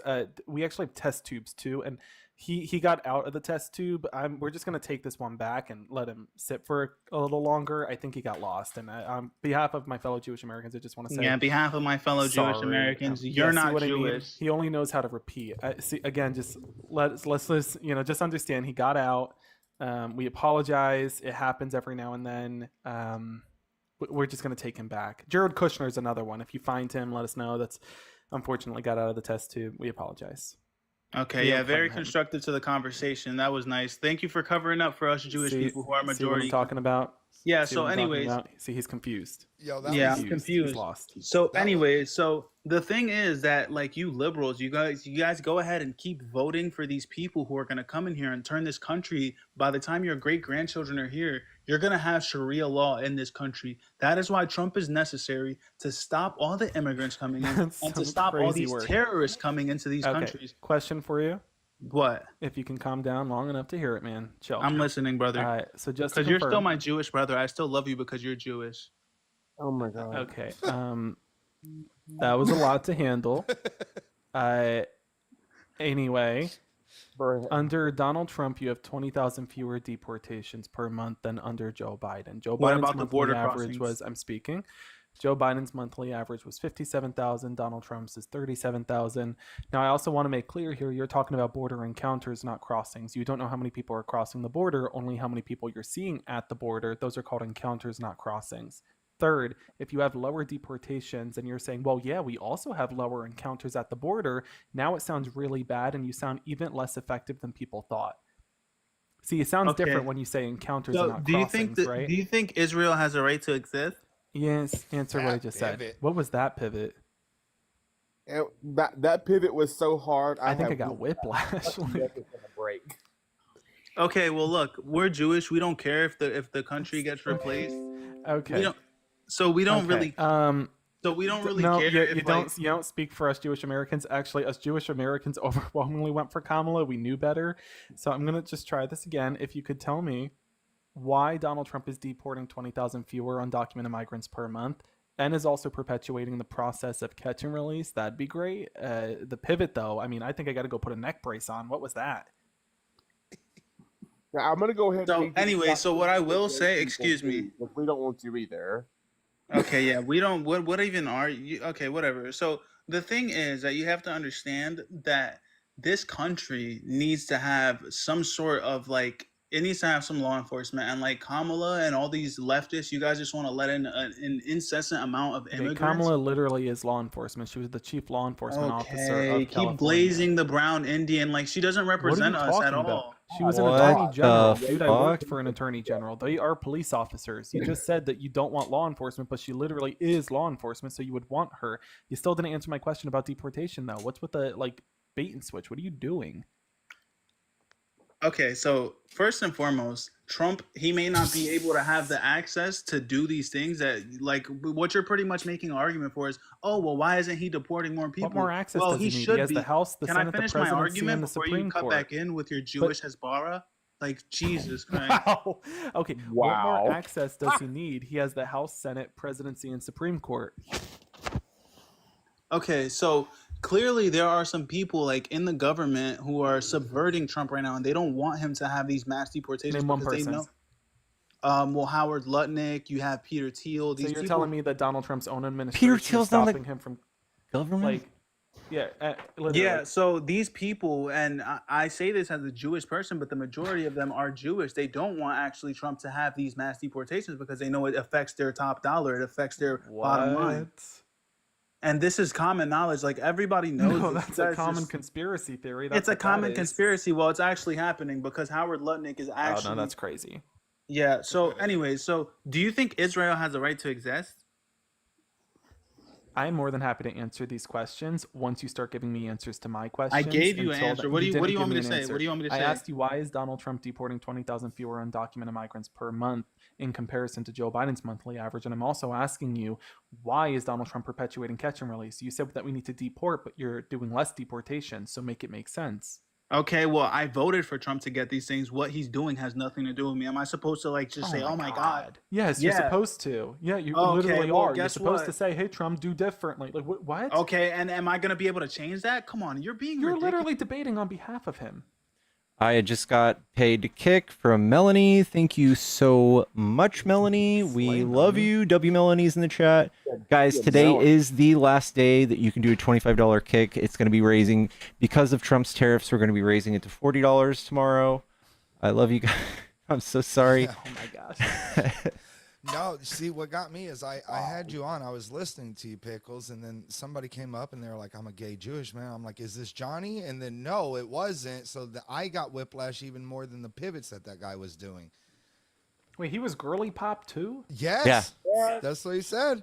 Oh my god. He said as a gay Jew, and that I requested because I've debated him before, and he literally is anti-trans as a gay person, and I was just that's why I requested. I saw that. Yeah, I saw you in the box, and it made sense. I knew you had something to say.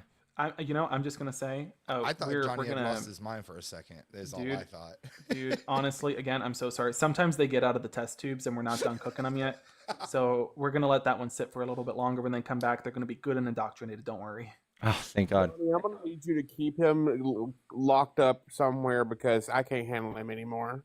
No, they escaped. I mean, honestly, if you guys see Jared Kushner, let us know. That's another missing one. We're honestly very, very sorry. It happens.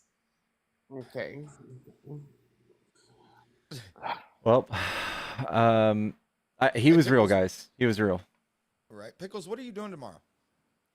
I don't know why. You want to come to Austin? Oh, I can't afford to come to Austin. I think we could make it happen if you wanted to. Why? What are you saying? Because I gotta speak, man. They're trying to raise or lower the age from 21 to 18 to purchase a hand firearm in Texas. That bill is going up tomorrow. Oh my god.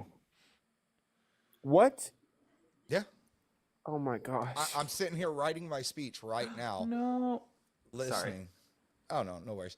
Listening and everything. Writing my speech and everything for tomorrow. So, yeah. Pickles, guys, I'm so sorry. I gotta jump. My dog just did a little pukey puke, and I'm gonna clean Oh, that up. all right. We It's all had that cheese cheese, time. Johnny. Yeah, I was just gonna say Yep. we literally had cheese time earlier. Bye. Bye. Later, brother. Thanks for the raid. Thanks for the raid. Much love. Wild. Yeah. Oh yeah, there's 18 firearm bills going up tomorrow. I 18 thought of them. Brett was coming over because of the 2A comment the other guy made. Because I was just like, oh, here comes Brett. Oh no, I missed the 2A thing. Yeah, he was the one who was like, he was concerned because he's like, I don't know what Trump's gonna do with this with assault rifles, and I was just like, Oh God. Fire's actually a good op, by the way. We've been debating him this morning. Chat, by the way, give me a follow if you enjoy these debates. Fire is a respectable guy, so I don't mind talk to him one bit. Hey everybody, how y'all doing? Doing good, bro. How are you? I'm doing great. Actually, I learned a lot the other day. You sent us over to another channel to do a pickles raid, Mhm. and I jumped on a panel once or twice over there. I think the one person here in this panel was on as well. I've learned a lot. So Dope. very Love happy. that. From No Moderate, right? Right. Yeah. Yeah. That's Love pretty that. cool. So what's going on with this? You said there's a bunch of stuff trying to pass in Texas. Yeah, so there's like 18 firearm bills that are going up tomorrow. Are there certain words that we say in regards to that'll get you in trouble or no? You can say like pew pew if you don't mind.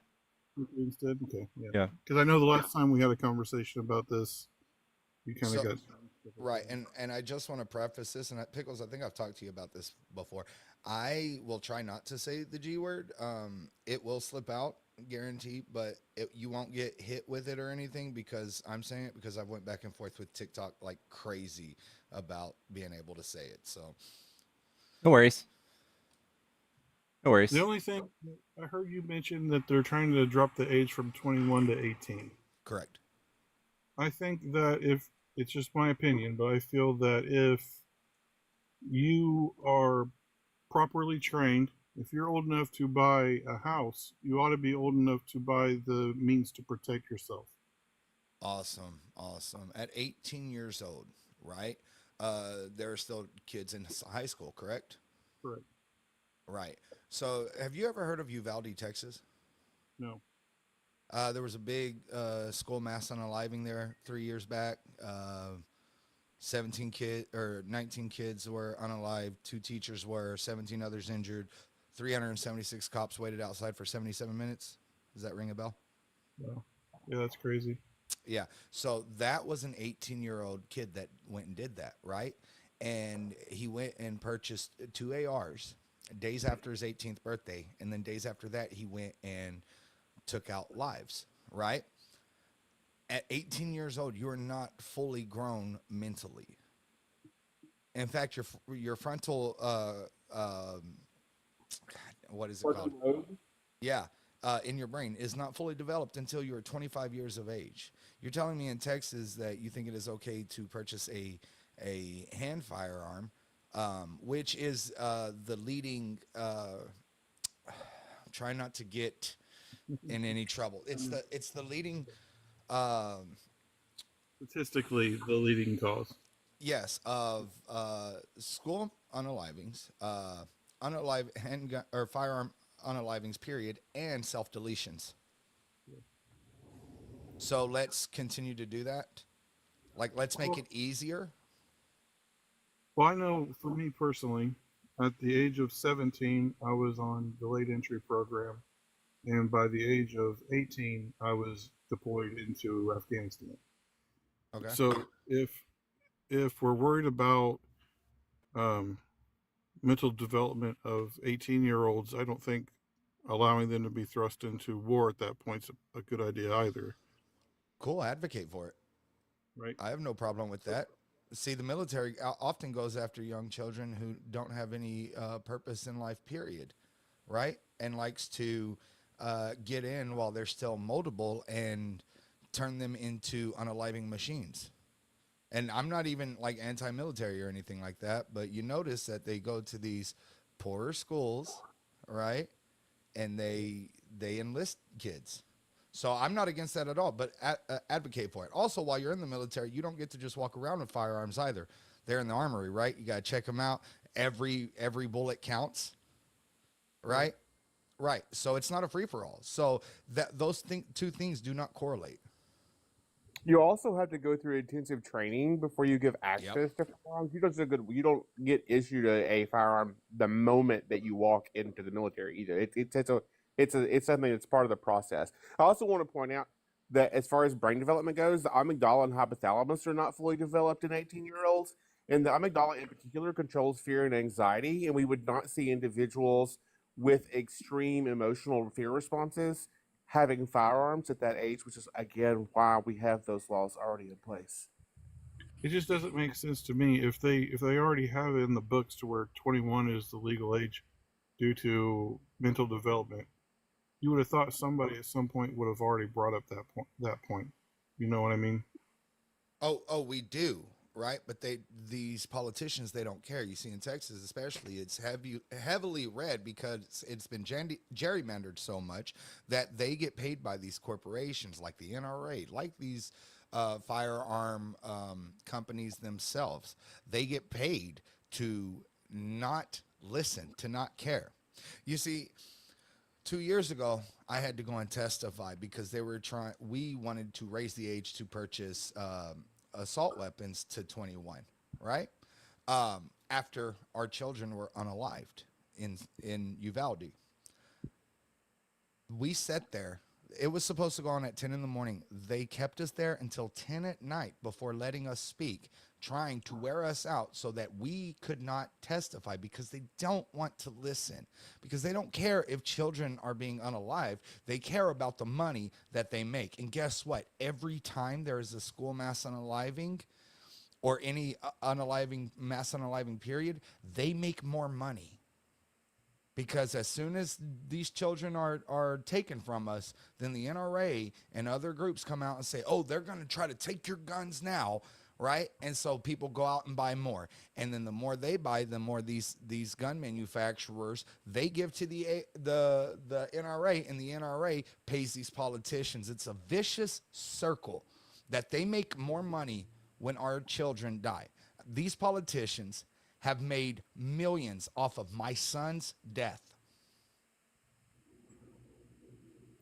It's also notable that we've had there's been 2 attempts on the current president's life, and they've still not passed any laws with that. If they're not passing laws to protect the president, they're not passing laws to protect children, they're simply not going to pass laws, period, because they're too worried about that making money, and they're never going to do it. They're never going to.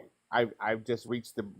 I don't know. I don't know what the solution is. I just know they're never going to come after the TA.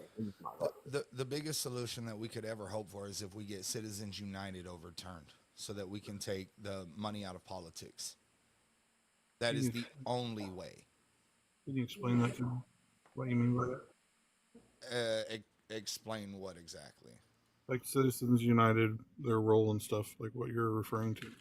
So the Citizens United was what we're talking about it was a court case, right?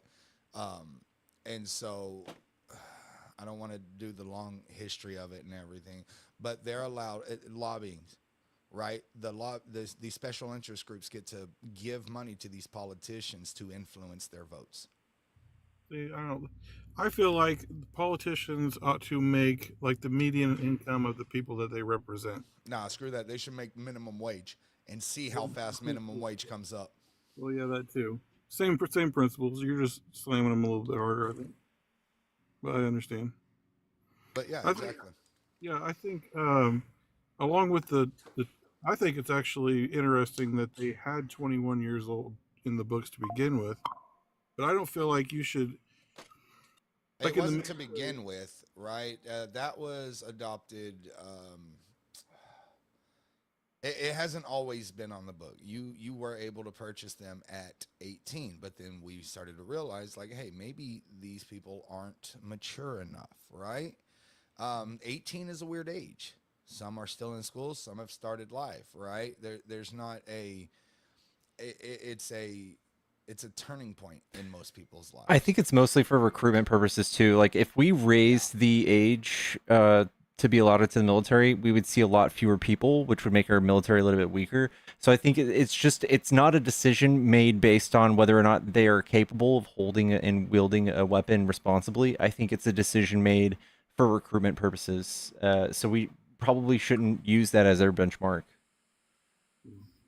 I also think that we need to do something about in general where we're looking at the kits and things. Is even when I was young, before I was an adult, you could receive one of those kits as a present and then assemble your own, and it was completely going around all firearm laws. Yeah, I don't know how that can be accomplished because even now, I know that you can go online and you can purchase from, I'm just saying, Russia. You can buy everything that you need. It's shipped straight to your house, and you can assemble it, and you're not going through any legal means of doing it. Yeah, that's crazy, isn't it? Yeah, Let's you're just not, make it easier to and they're unalive people. untraceable. You know, if something does happen, there's no tracking it back to an owner or anything like that. I think there ought to be a program also to where it's kind of like the military. You get qualified on one pew pew. You're not just immediately allowed access to all styles. I think you should have to be trained specifically on each individual style in order to purchase one of those. I don't disagree on that. But oh, this is interesting. It's not interesting, right? Like, because if they do pass this, we are making it easier for people to take lives. We shouldn't make it easier. We should do everything in our power to make it harder because children should not have to fear going to school. The only thing that I worry about is when you do have people who are 18, 19, 20, and they can't defend their homesteads, you know. Statistically, you do not defend the people do not defend their dwellings with firearms. So the whole good guy with a firearm taking on the bad guy with a firearm is so statistically low that it barely registers. So that is just a fallacy that has been implemented by the NRA. In fact, that was coined by the NRA. The good guy with a gun versus the bad guy with a gun, right? That was coined by the NRA to sell more firearms. If having a bunch of firearms keeps us safe, then we should be the safest country in the entire world, but we are not. Yeah, we have 400 million guns and 350 million people, and the highest gun death rate of any country by far, by light years. It's crazy pants. Well, we also, I mean, to that note, we also have a mental health issue as well. We are on par with every other developed first world country as far as it goes with mental health. But if we want to use the mental health argument and everything, then why do Republicans continue to vote against mental health funding? In fact, look at bills. Texas just defunded. Greg Abbott notoriously defunded mental health in Texas. In fact, he took $211 million right before Uvalde happened and sent it to the border. $211 million from mental health funding and researching and sent it to the border. So instead of trying to help mental health, he sent it to help mess with people trying to make a better life. Wild work. See, there's some places where you can pull money and stuff like that. Mental health, schools, infrastructure, things like that shouldn't be one of them. I don't feel like, but Absolutely. But that's the Texas governor for you. yeah. I haven't spent much time in Texas. I've been to Georgetown, which is outside Austin a couple of times, and it wasn't too bad there. But That's because it was right outside Austin. yeah. All right, guys. Well, I can't stay on here long. Sorry, but it was very interesting. You had some really good points, and I like hearing these things. So Yeah, for sure. take care, Pickles. All right, you too. I want friendly ops. All I get is people that crash out the moment they come up. he even sends support and donations, dude. He's awesome. Dude, raids people with you? Wow. yeah, he's dope.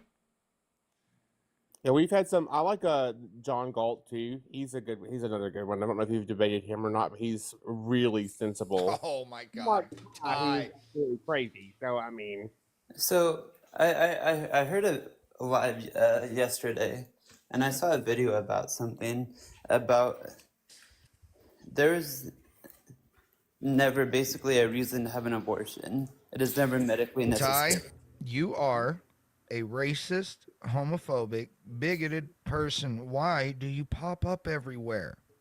I'm a human rights activist. What do you think? Do you like hearing the sound of your own voice? Is that why you come up onto all these panels? Is that why you do the same thing? No, I'm not racist or homophobic or misogynistic, but you are. That's what I'm saying. I fight for everyone, including the unborn. No, you do not. no. Yes, I do. You can't even spell fight, Ty. What are you talking about? It's FIGHT. And I can tell you that there absolutely are medical necessities for AV. So I can provide you with a video with a doctor. Yeah, talking how about you provide us with a uterus so that you can make decisions about this? Because 4 grown men talking about ABs is kind of cringe, don't you think, Ty? So I'm white. I should not have cared about slavery. Dude, I have 2 doctorates, and I'm telling you, there are medical reasons for ABs to happen. So then I will tag you in a few videos talking about that with other doctors, and you can say whether they're correct or not. I can absolutely tell you that if a child has a genetic condition called trisomy 12, an abortion is necessary. I don't need the video. I can tell you for certain that it's necessary. So you would say that they're wrong? They're absolutely wrong if they said there's never a medical reason for it. Trisomy 12 has zero viability. Zero viability. It will not develop. Okay, so then I will tag you in that or provide you with that video, and you can take for you how you want it. How about first you provide more than 2 brain cells fighting for 3rd place, Ty? That's what I want you to provide first. The only thing I'm going to fight for is the right for the unborn to live in, as long as it's Live in a miserable society. Ty, you are as useless as a one-legged man in an ass-kicking contest. I believe I'm very useless. I help out a lot of people every single day. Oh shit! Hey, Kristen. Thank God. Oh, All right, hi. I'm gonna go on mute. Kristen, have fun. Oh my God, thank you so much. Ty, have you considered just going down boy? Maybe muzzling yourself? I don't know why you continue to talk about women's health care. You know nothing about it. Well, yes, but I have a few friends that are women, and Are you know much sure? more Do about they it than I know? do, and are pro-life. So then what would the question be for that? What would your answer be to that? I'm so sorry. My phone decided to rapture your audio. What was that? Because I'm not the most knowledgeable on something means I can't fight for something? Like you've been on this app for what? A better part of 4 or 5 years doing this? 2 months. That's not true, Ty. That's just, why are you lying to us? I don't lie. I would never lie. We've seen you in these spaces Ty, for years. is this where you want to be when Jesus comes back, lying about how long you've been on TikTok? I have been literally not watching religious. live debates for 4 years, and you have been a large majority of that. You cannot lie. What are you doing? I'm not religious, so why would I care about Jesus? Wait, I'm sorry, so you're not religious, but you're fighting for something that's religiously based. No, it is not. Are you? Absolutely is. Do you know what you're talking about? Did you know that I there are do. some of the best pro-life arguments that are not religious? Hey, Ty, there's no such thing as a good pro-life argument because you guys are not pro-life. How are we not pro-life? Because you don't give a fuck about life. Actually, we give more. We care more What? about How? You're willing because we to fight you're willing for. to sacrifice and martyr women. So you're just misogynist. That's really all this I is. fight for kids to have free school lunch. I fight for. Yeah, I don't believe that, Ty, but I think the best thing you could do is just simply stay away from women, and then you won't create any undue burdens or births that are unnecessary, and that's very pro-life of you. Matthew not with the sure. $25 to kick. Guys, today is the last day. We're Nice. going $25 kicks. If every one of them have felt fantastic. Thank you for that. Almost as good as that pee I just took. Thank you so much. Why did he lie about being on here for so long? 2 months? Ty. Like, we've all seen him. My That was thing- just dumb. My thing is if Ty's parents would have aborted him, they could have saved the world, us, from having to deal with him. And I think Let's that be is the so greatest real, Brad. disservice. They clearly tried. Something went wrong. Oh, here's Ty- Mama should have swallowed. Do you hear me? Ty is time blind, and I feel bad for him. I sincerely tell Ty every time that the reason that his name is Ty is because his parents knew that he couldn't spell a name longer than 2 letters. And I hold that true to every single argument that he states. It is the same thing. I feel like that I makes just a lot thought of it sense. stood for typhoid fever this whole time, but whatever. Typhoid Mary is his mama. I fucking love Typhoid Mary. Can we talk about her further, like on a later date? She's wonderful. If you've never read anything about Mary Mallon, chat, you should read all about Mary Mallon. We are total dorks, Dr. Jace. It's always fun to be up here with you. Also, thank you, Pickles, for letting me up and having a uterus in this place. Anytime. You can always pick me. I know you're looking for debates. I am. I'm looking for debates. I will let you guys stay up for maybe one more. If we even have one more debate, I will let you guys do it. Kick me whenever. Can I say a thank you real quick? Because somebody sent me $40. So thank you so much, Ann. It said for kicking ass tomorrow. Love that. I also want to do a shameless plug for the April 30th if you get a chance to. Hi guys. Hello. Hi. My name's Cheyenne. I just wanted to say something about what Ty said. He said there was no medical reason for a woman to get an abortion, which is wild. That's crazy work. Yeah, it's very dumb. As a medical professional, I will tell you that there is absolutely multiple reasons for somebody to get an abortion. There are things called D&Cs, and those are what happens when you either have an abortion or you are having a miscarriage and you have to have the remaining tissue, like the placenta and things, removed in order to save the woman's life so that the tissue inside the uterus doesn't start rotting and cause sepsis in the woman, which actually multiple women have now died in states with restrictive or complete abortion bans. One of those states is Texas, and one is Georgia, I believe Florida. There might have been somebody in one of the Dakotas. The abortion laws that we currently have are killing women, and it's absolutely ectopic pregnancies, those need to be dealt with right away. My sister had one, and luckily she had it before the abortion ban went into effect because she lives in Texas. Funny about that lady, my family's from Waco, Texas, so it was funny that she mentioned she lived there earlier. We're a bunch of Texans in here too, I think, except for Dr. Jace, perhaps. I'm actually in Michigan now, but it's crazy that everybody's Texan in here. But Not me. I'm in California. Oh, yeah, Callie.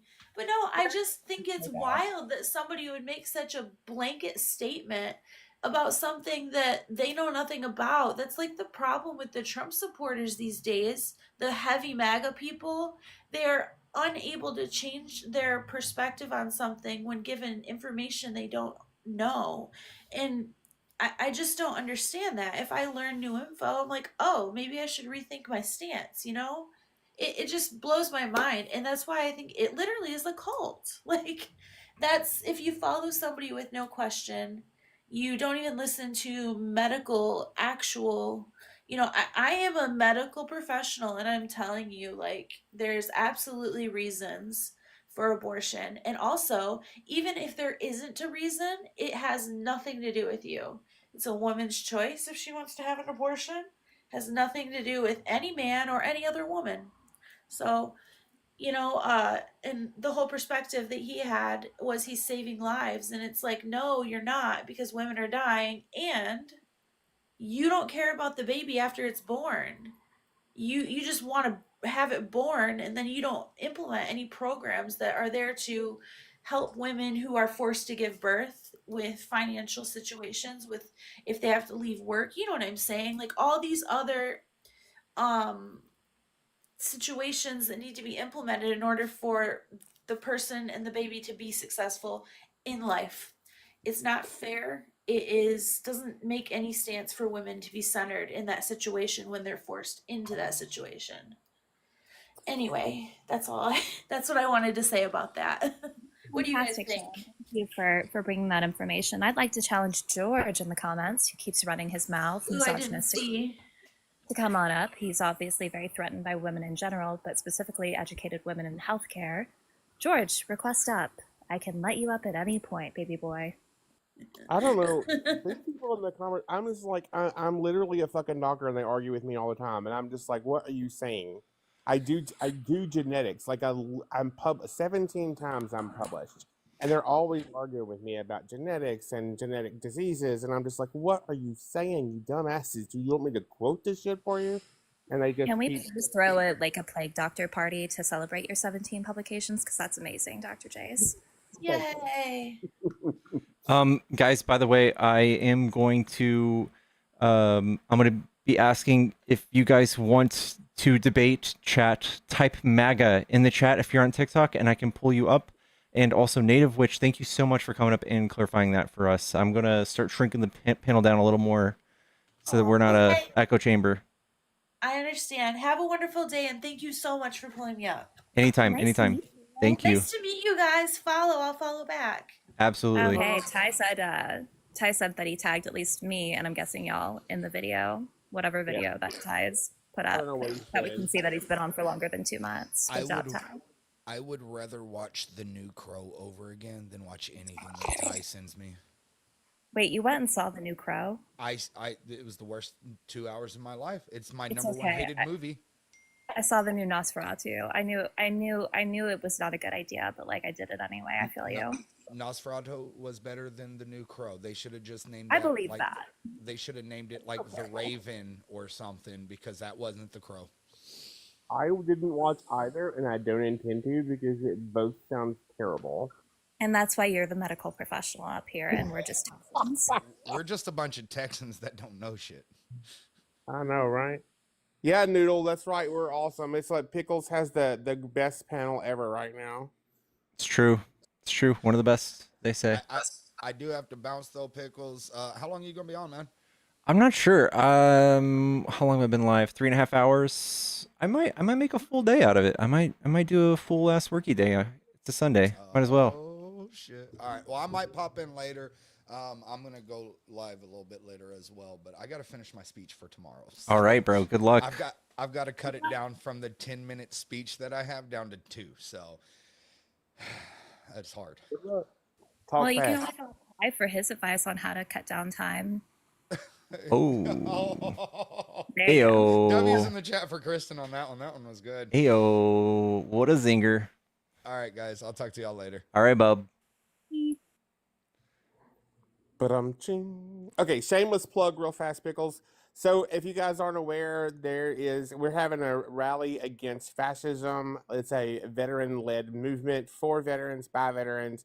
Are going to be on the Capitol Mall in Washington, D.C., April 3rd, starting at 11 a.m. The bio for it is in the pay link for donations is in my bio. And if you're interested in looking up the event, you can see all the information at www.fightagainstfascism.org. And it's literally to combat the Trump administration attempt at erasure of minorities in military history. Wow. Yeah, that's it's insane what they're doing. It's insane.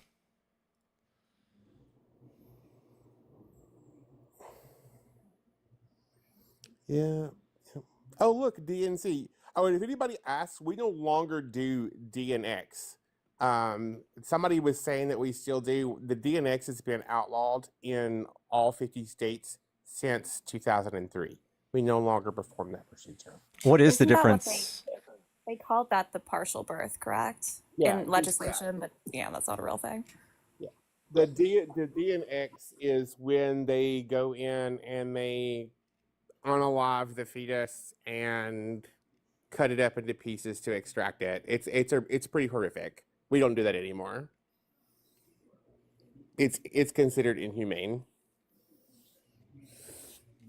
The DNC is an extraction of the tissue itself, but the DNX is something that happens all the way up to the 40 weeks, and we don't do. That's why we don't do that anymore. Partial birth is a misnomer. It's because of the way the procedure is performed, but it's not really partial birth. I don't know how else to say it. It's just it's bad word choice. It's fear mongering word choices. Yeah, didn't George W. put that in as a way? It's another propagandist tool by anti-choicers, but I mean, yeah, it's not what it is. Yeah.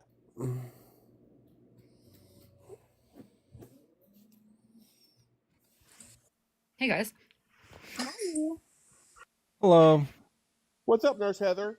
Well, hey, you guys are just talking about how they do this, and I know because I do it. So yeah, they don't do like what you said before. They don't do the partial birth abortions. They don't go in there and like dismember the babies. So what we do if we're doing what would be called a late term termination is up to 23 weeks and 6 days is pretty much the absolute cutoff. After that point, you can't have a termination for any reason other than the immediate life of the mother, or if the baby has already passed away.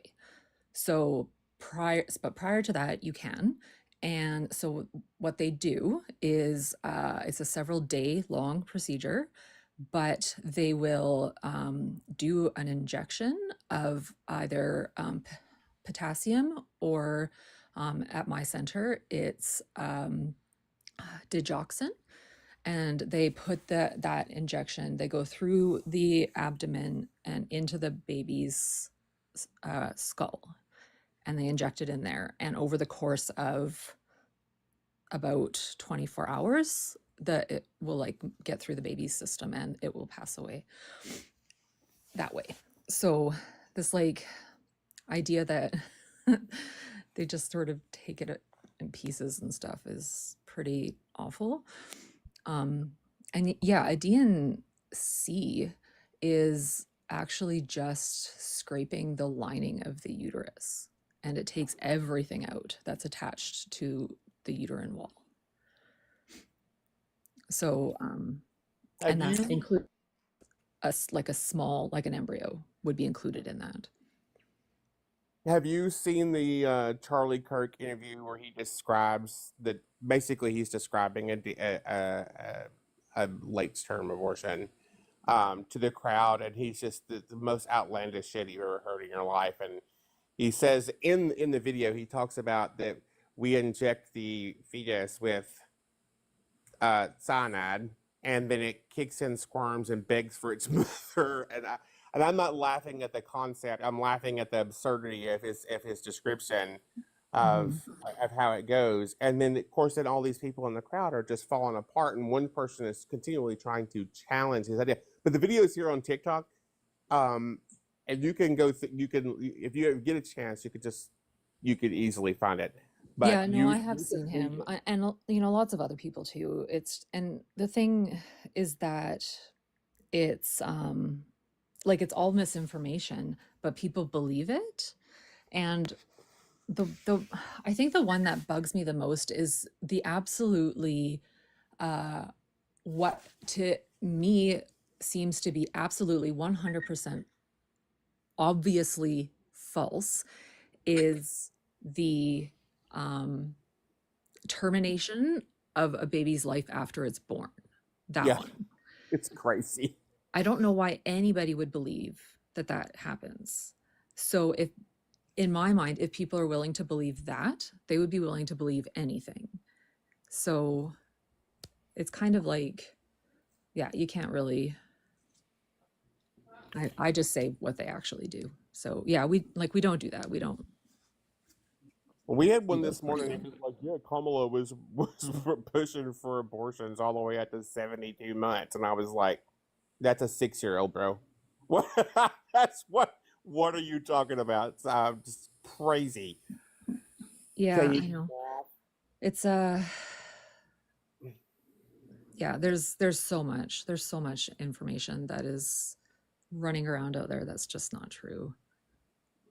By the way, I volunteer with volunteered before I retired for Planned Parenthood. So I was just like, it's nice to have another a person who has performed those procedures come up, because people said that's not what we do all the time. I'm like, I'm pretty sure I know what I'm talking about, but okay. And then they start telling me all kinds of crazy shit, and I'm just like, that's not a thing. Somebody I said second the request, by the way. somebody said Hives? Yeah. vacuum them. I Oh, there's Heather. I got paid Hives. to take that, right? I'm gonna Oh dear. I'm gonna slim down Yeah, the panel. I'm gonna get back to 1v1s. We're kind of losing traction in the algorithm. So I'm gonna boot you guys. Love you guys. Bye. Later, pickles. All right.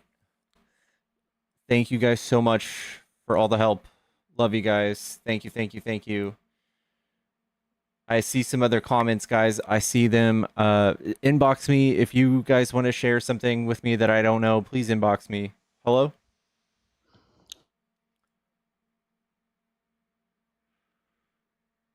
Hello? Did you catch that? You kind of went mute for a second. What'd you say? Yeah, I'm gonna keep it brief. I just want to say I support the channel and what you got going on, man. Like that's what's up, bro. I appreciate you. Oh, thank you, dude. I appreciate you. Thank you. Oh my goodness gracious, chat. There's things going on and I hate drama so much.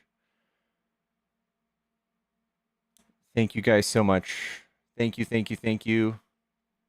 Yeah, guys, if you have issue with one of my guests, there's something I should know, inbox me. I don't like seeing my chat saying those things and me not knowing, so please do inbox me. Goodness gracious. Hey, I couldn't remember if I told you already, but I had some pickles today, and it literally reminded me of you. I had some pickles. I love to hear that, Rich Poor. Love to hear that. Yeah, I just find it funny. I had some pickles, and they reminded me of you. The big pickle jar. It was just fun. I had them on a cheeseburger. I made a cheeseburger. I just found that funny.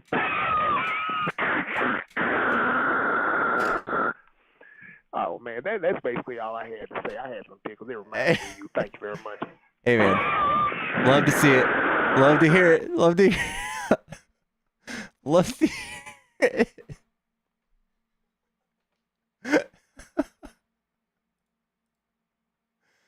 Hey. Really quickly, you know the noise you're at when you're at the dentist and they're like open wide and they have like the suction thing that gets the water out of your mouth? Yeah. That's what that reminds. It's like Yeah. that's what it reminds me of. I love him. I love that guy. He's welcome back anytime. I love him too. Get that dude on SNL, please. That guy is the greatest fucking laugh ever. Oh, it's my favorite. It's my favorite, guys.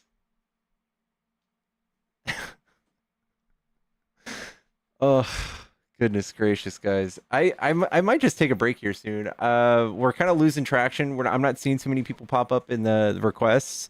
I hate to leave it. 1,300 or 1,100 people here. Who can we raid? Let's give somebody a raid. Maybe I can take a little break. Park Service. Just... I love Zach Woods. Who are we raiding? By the way, guys, don't forget to follow. If you enjoy these debates, some of you guys are not following me yet, give me a follow so you guys see every time I go live. I also have other platforms. If you guys look at my profile, there's one link there, and that profile link leads to all of my things, all of my socials. If you want to follow me on YouTube, my YouTube is growing. I love it. My YouTube's growing. If you guys want to be the ones who could say you followed me in my early days on YouTube, go ahead and give me a follow. Give me a call. Give me a follow. No break, guys. I promise you, I will be back. I will be back. I'm just doing my laundry and hanging out, and I'm gonna eat since I've been live for almost 4 hours. I'm gonna eat, and then I'll come back. I promise you. Promise to come back. I promise. Someone says the Conscious Lee. I don't see him on. Is Matt on? Oh, he's not gonna see me. He's not going to see me. Matt 2.0. Tell Dean to follow me. He knows who I am. Go. I know I'm better than you. Don't you? Go raid rockin.librarian2. Go tell Dean to follow me. I don't think I'm Okay. better than anyone. That's the problem. Yeah, you do. You just said that you know. No. that you're better than I me. know that I'm better than you because you think you're better than me. Wait, so Go see if Dean will say my name, guys. Go tell him Pickle sent you. Tell him to follow me. I love you guys. I will see you guys in just a little bit. Give me an hour. I'll be back. It's 4:10. I'll be back at 5:10. Actually, let's call it 5:30. I'll be back at 5:30, guys. I love you guys. Peace out.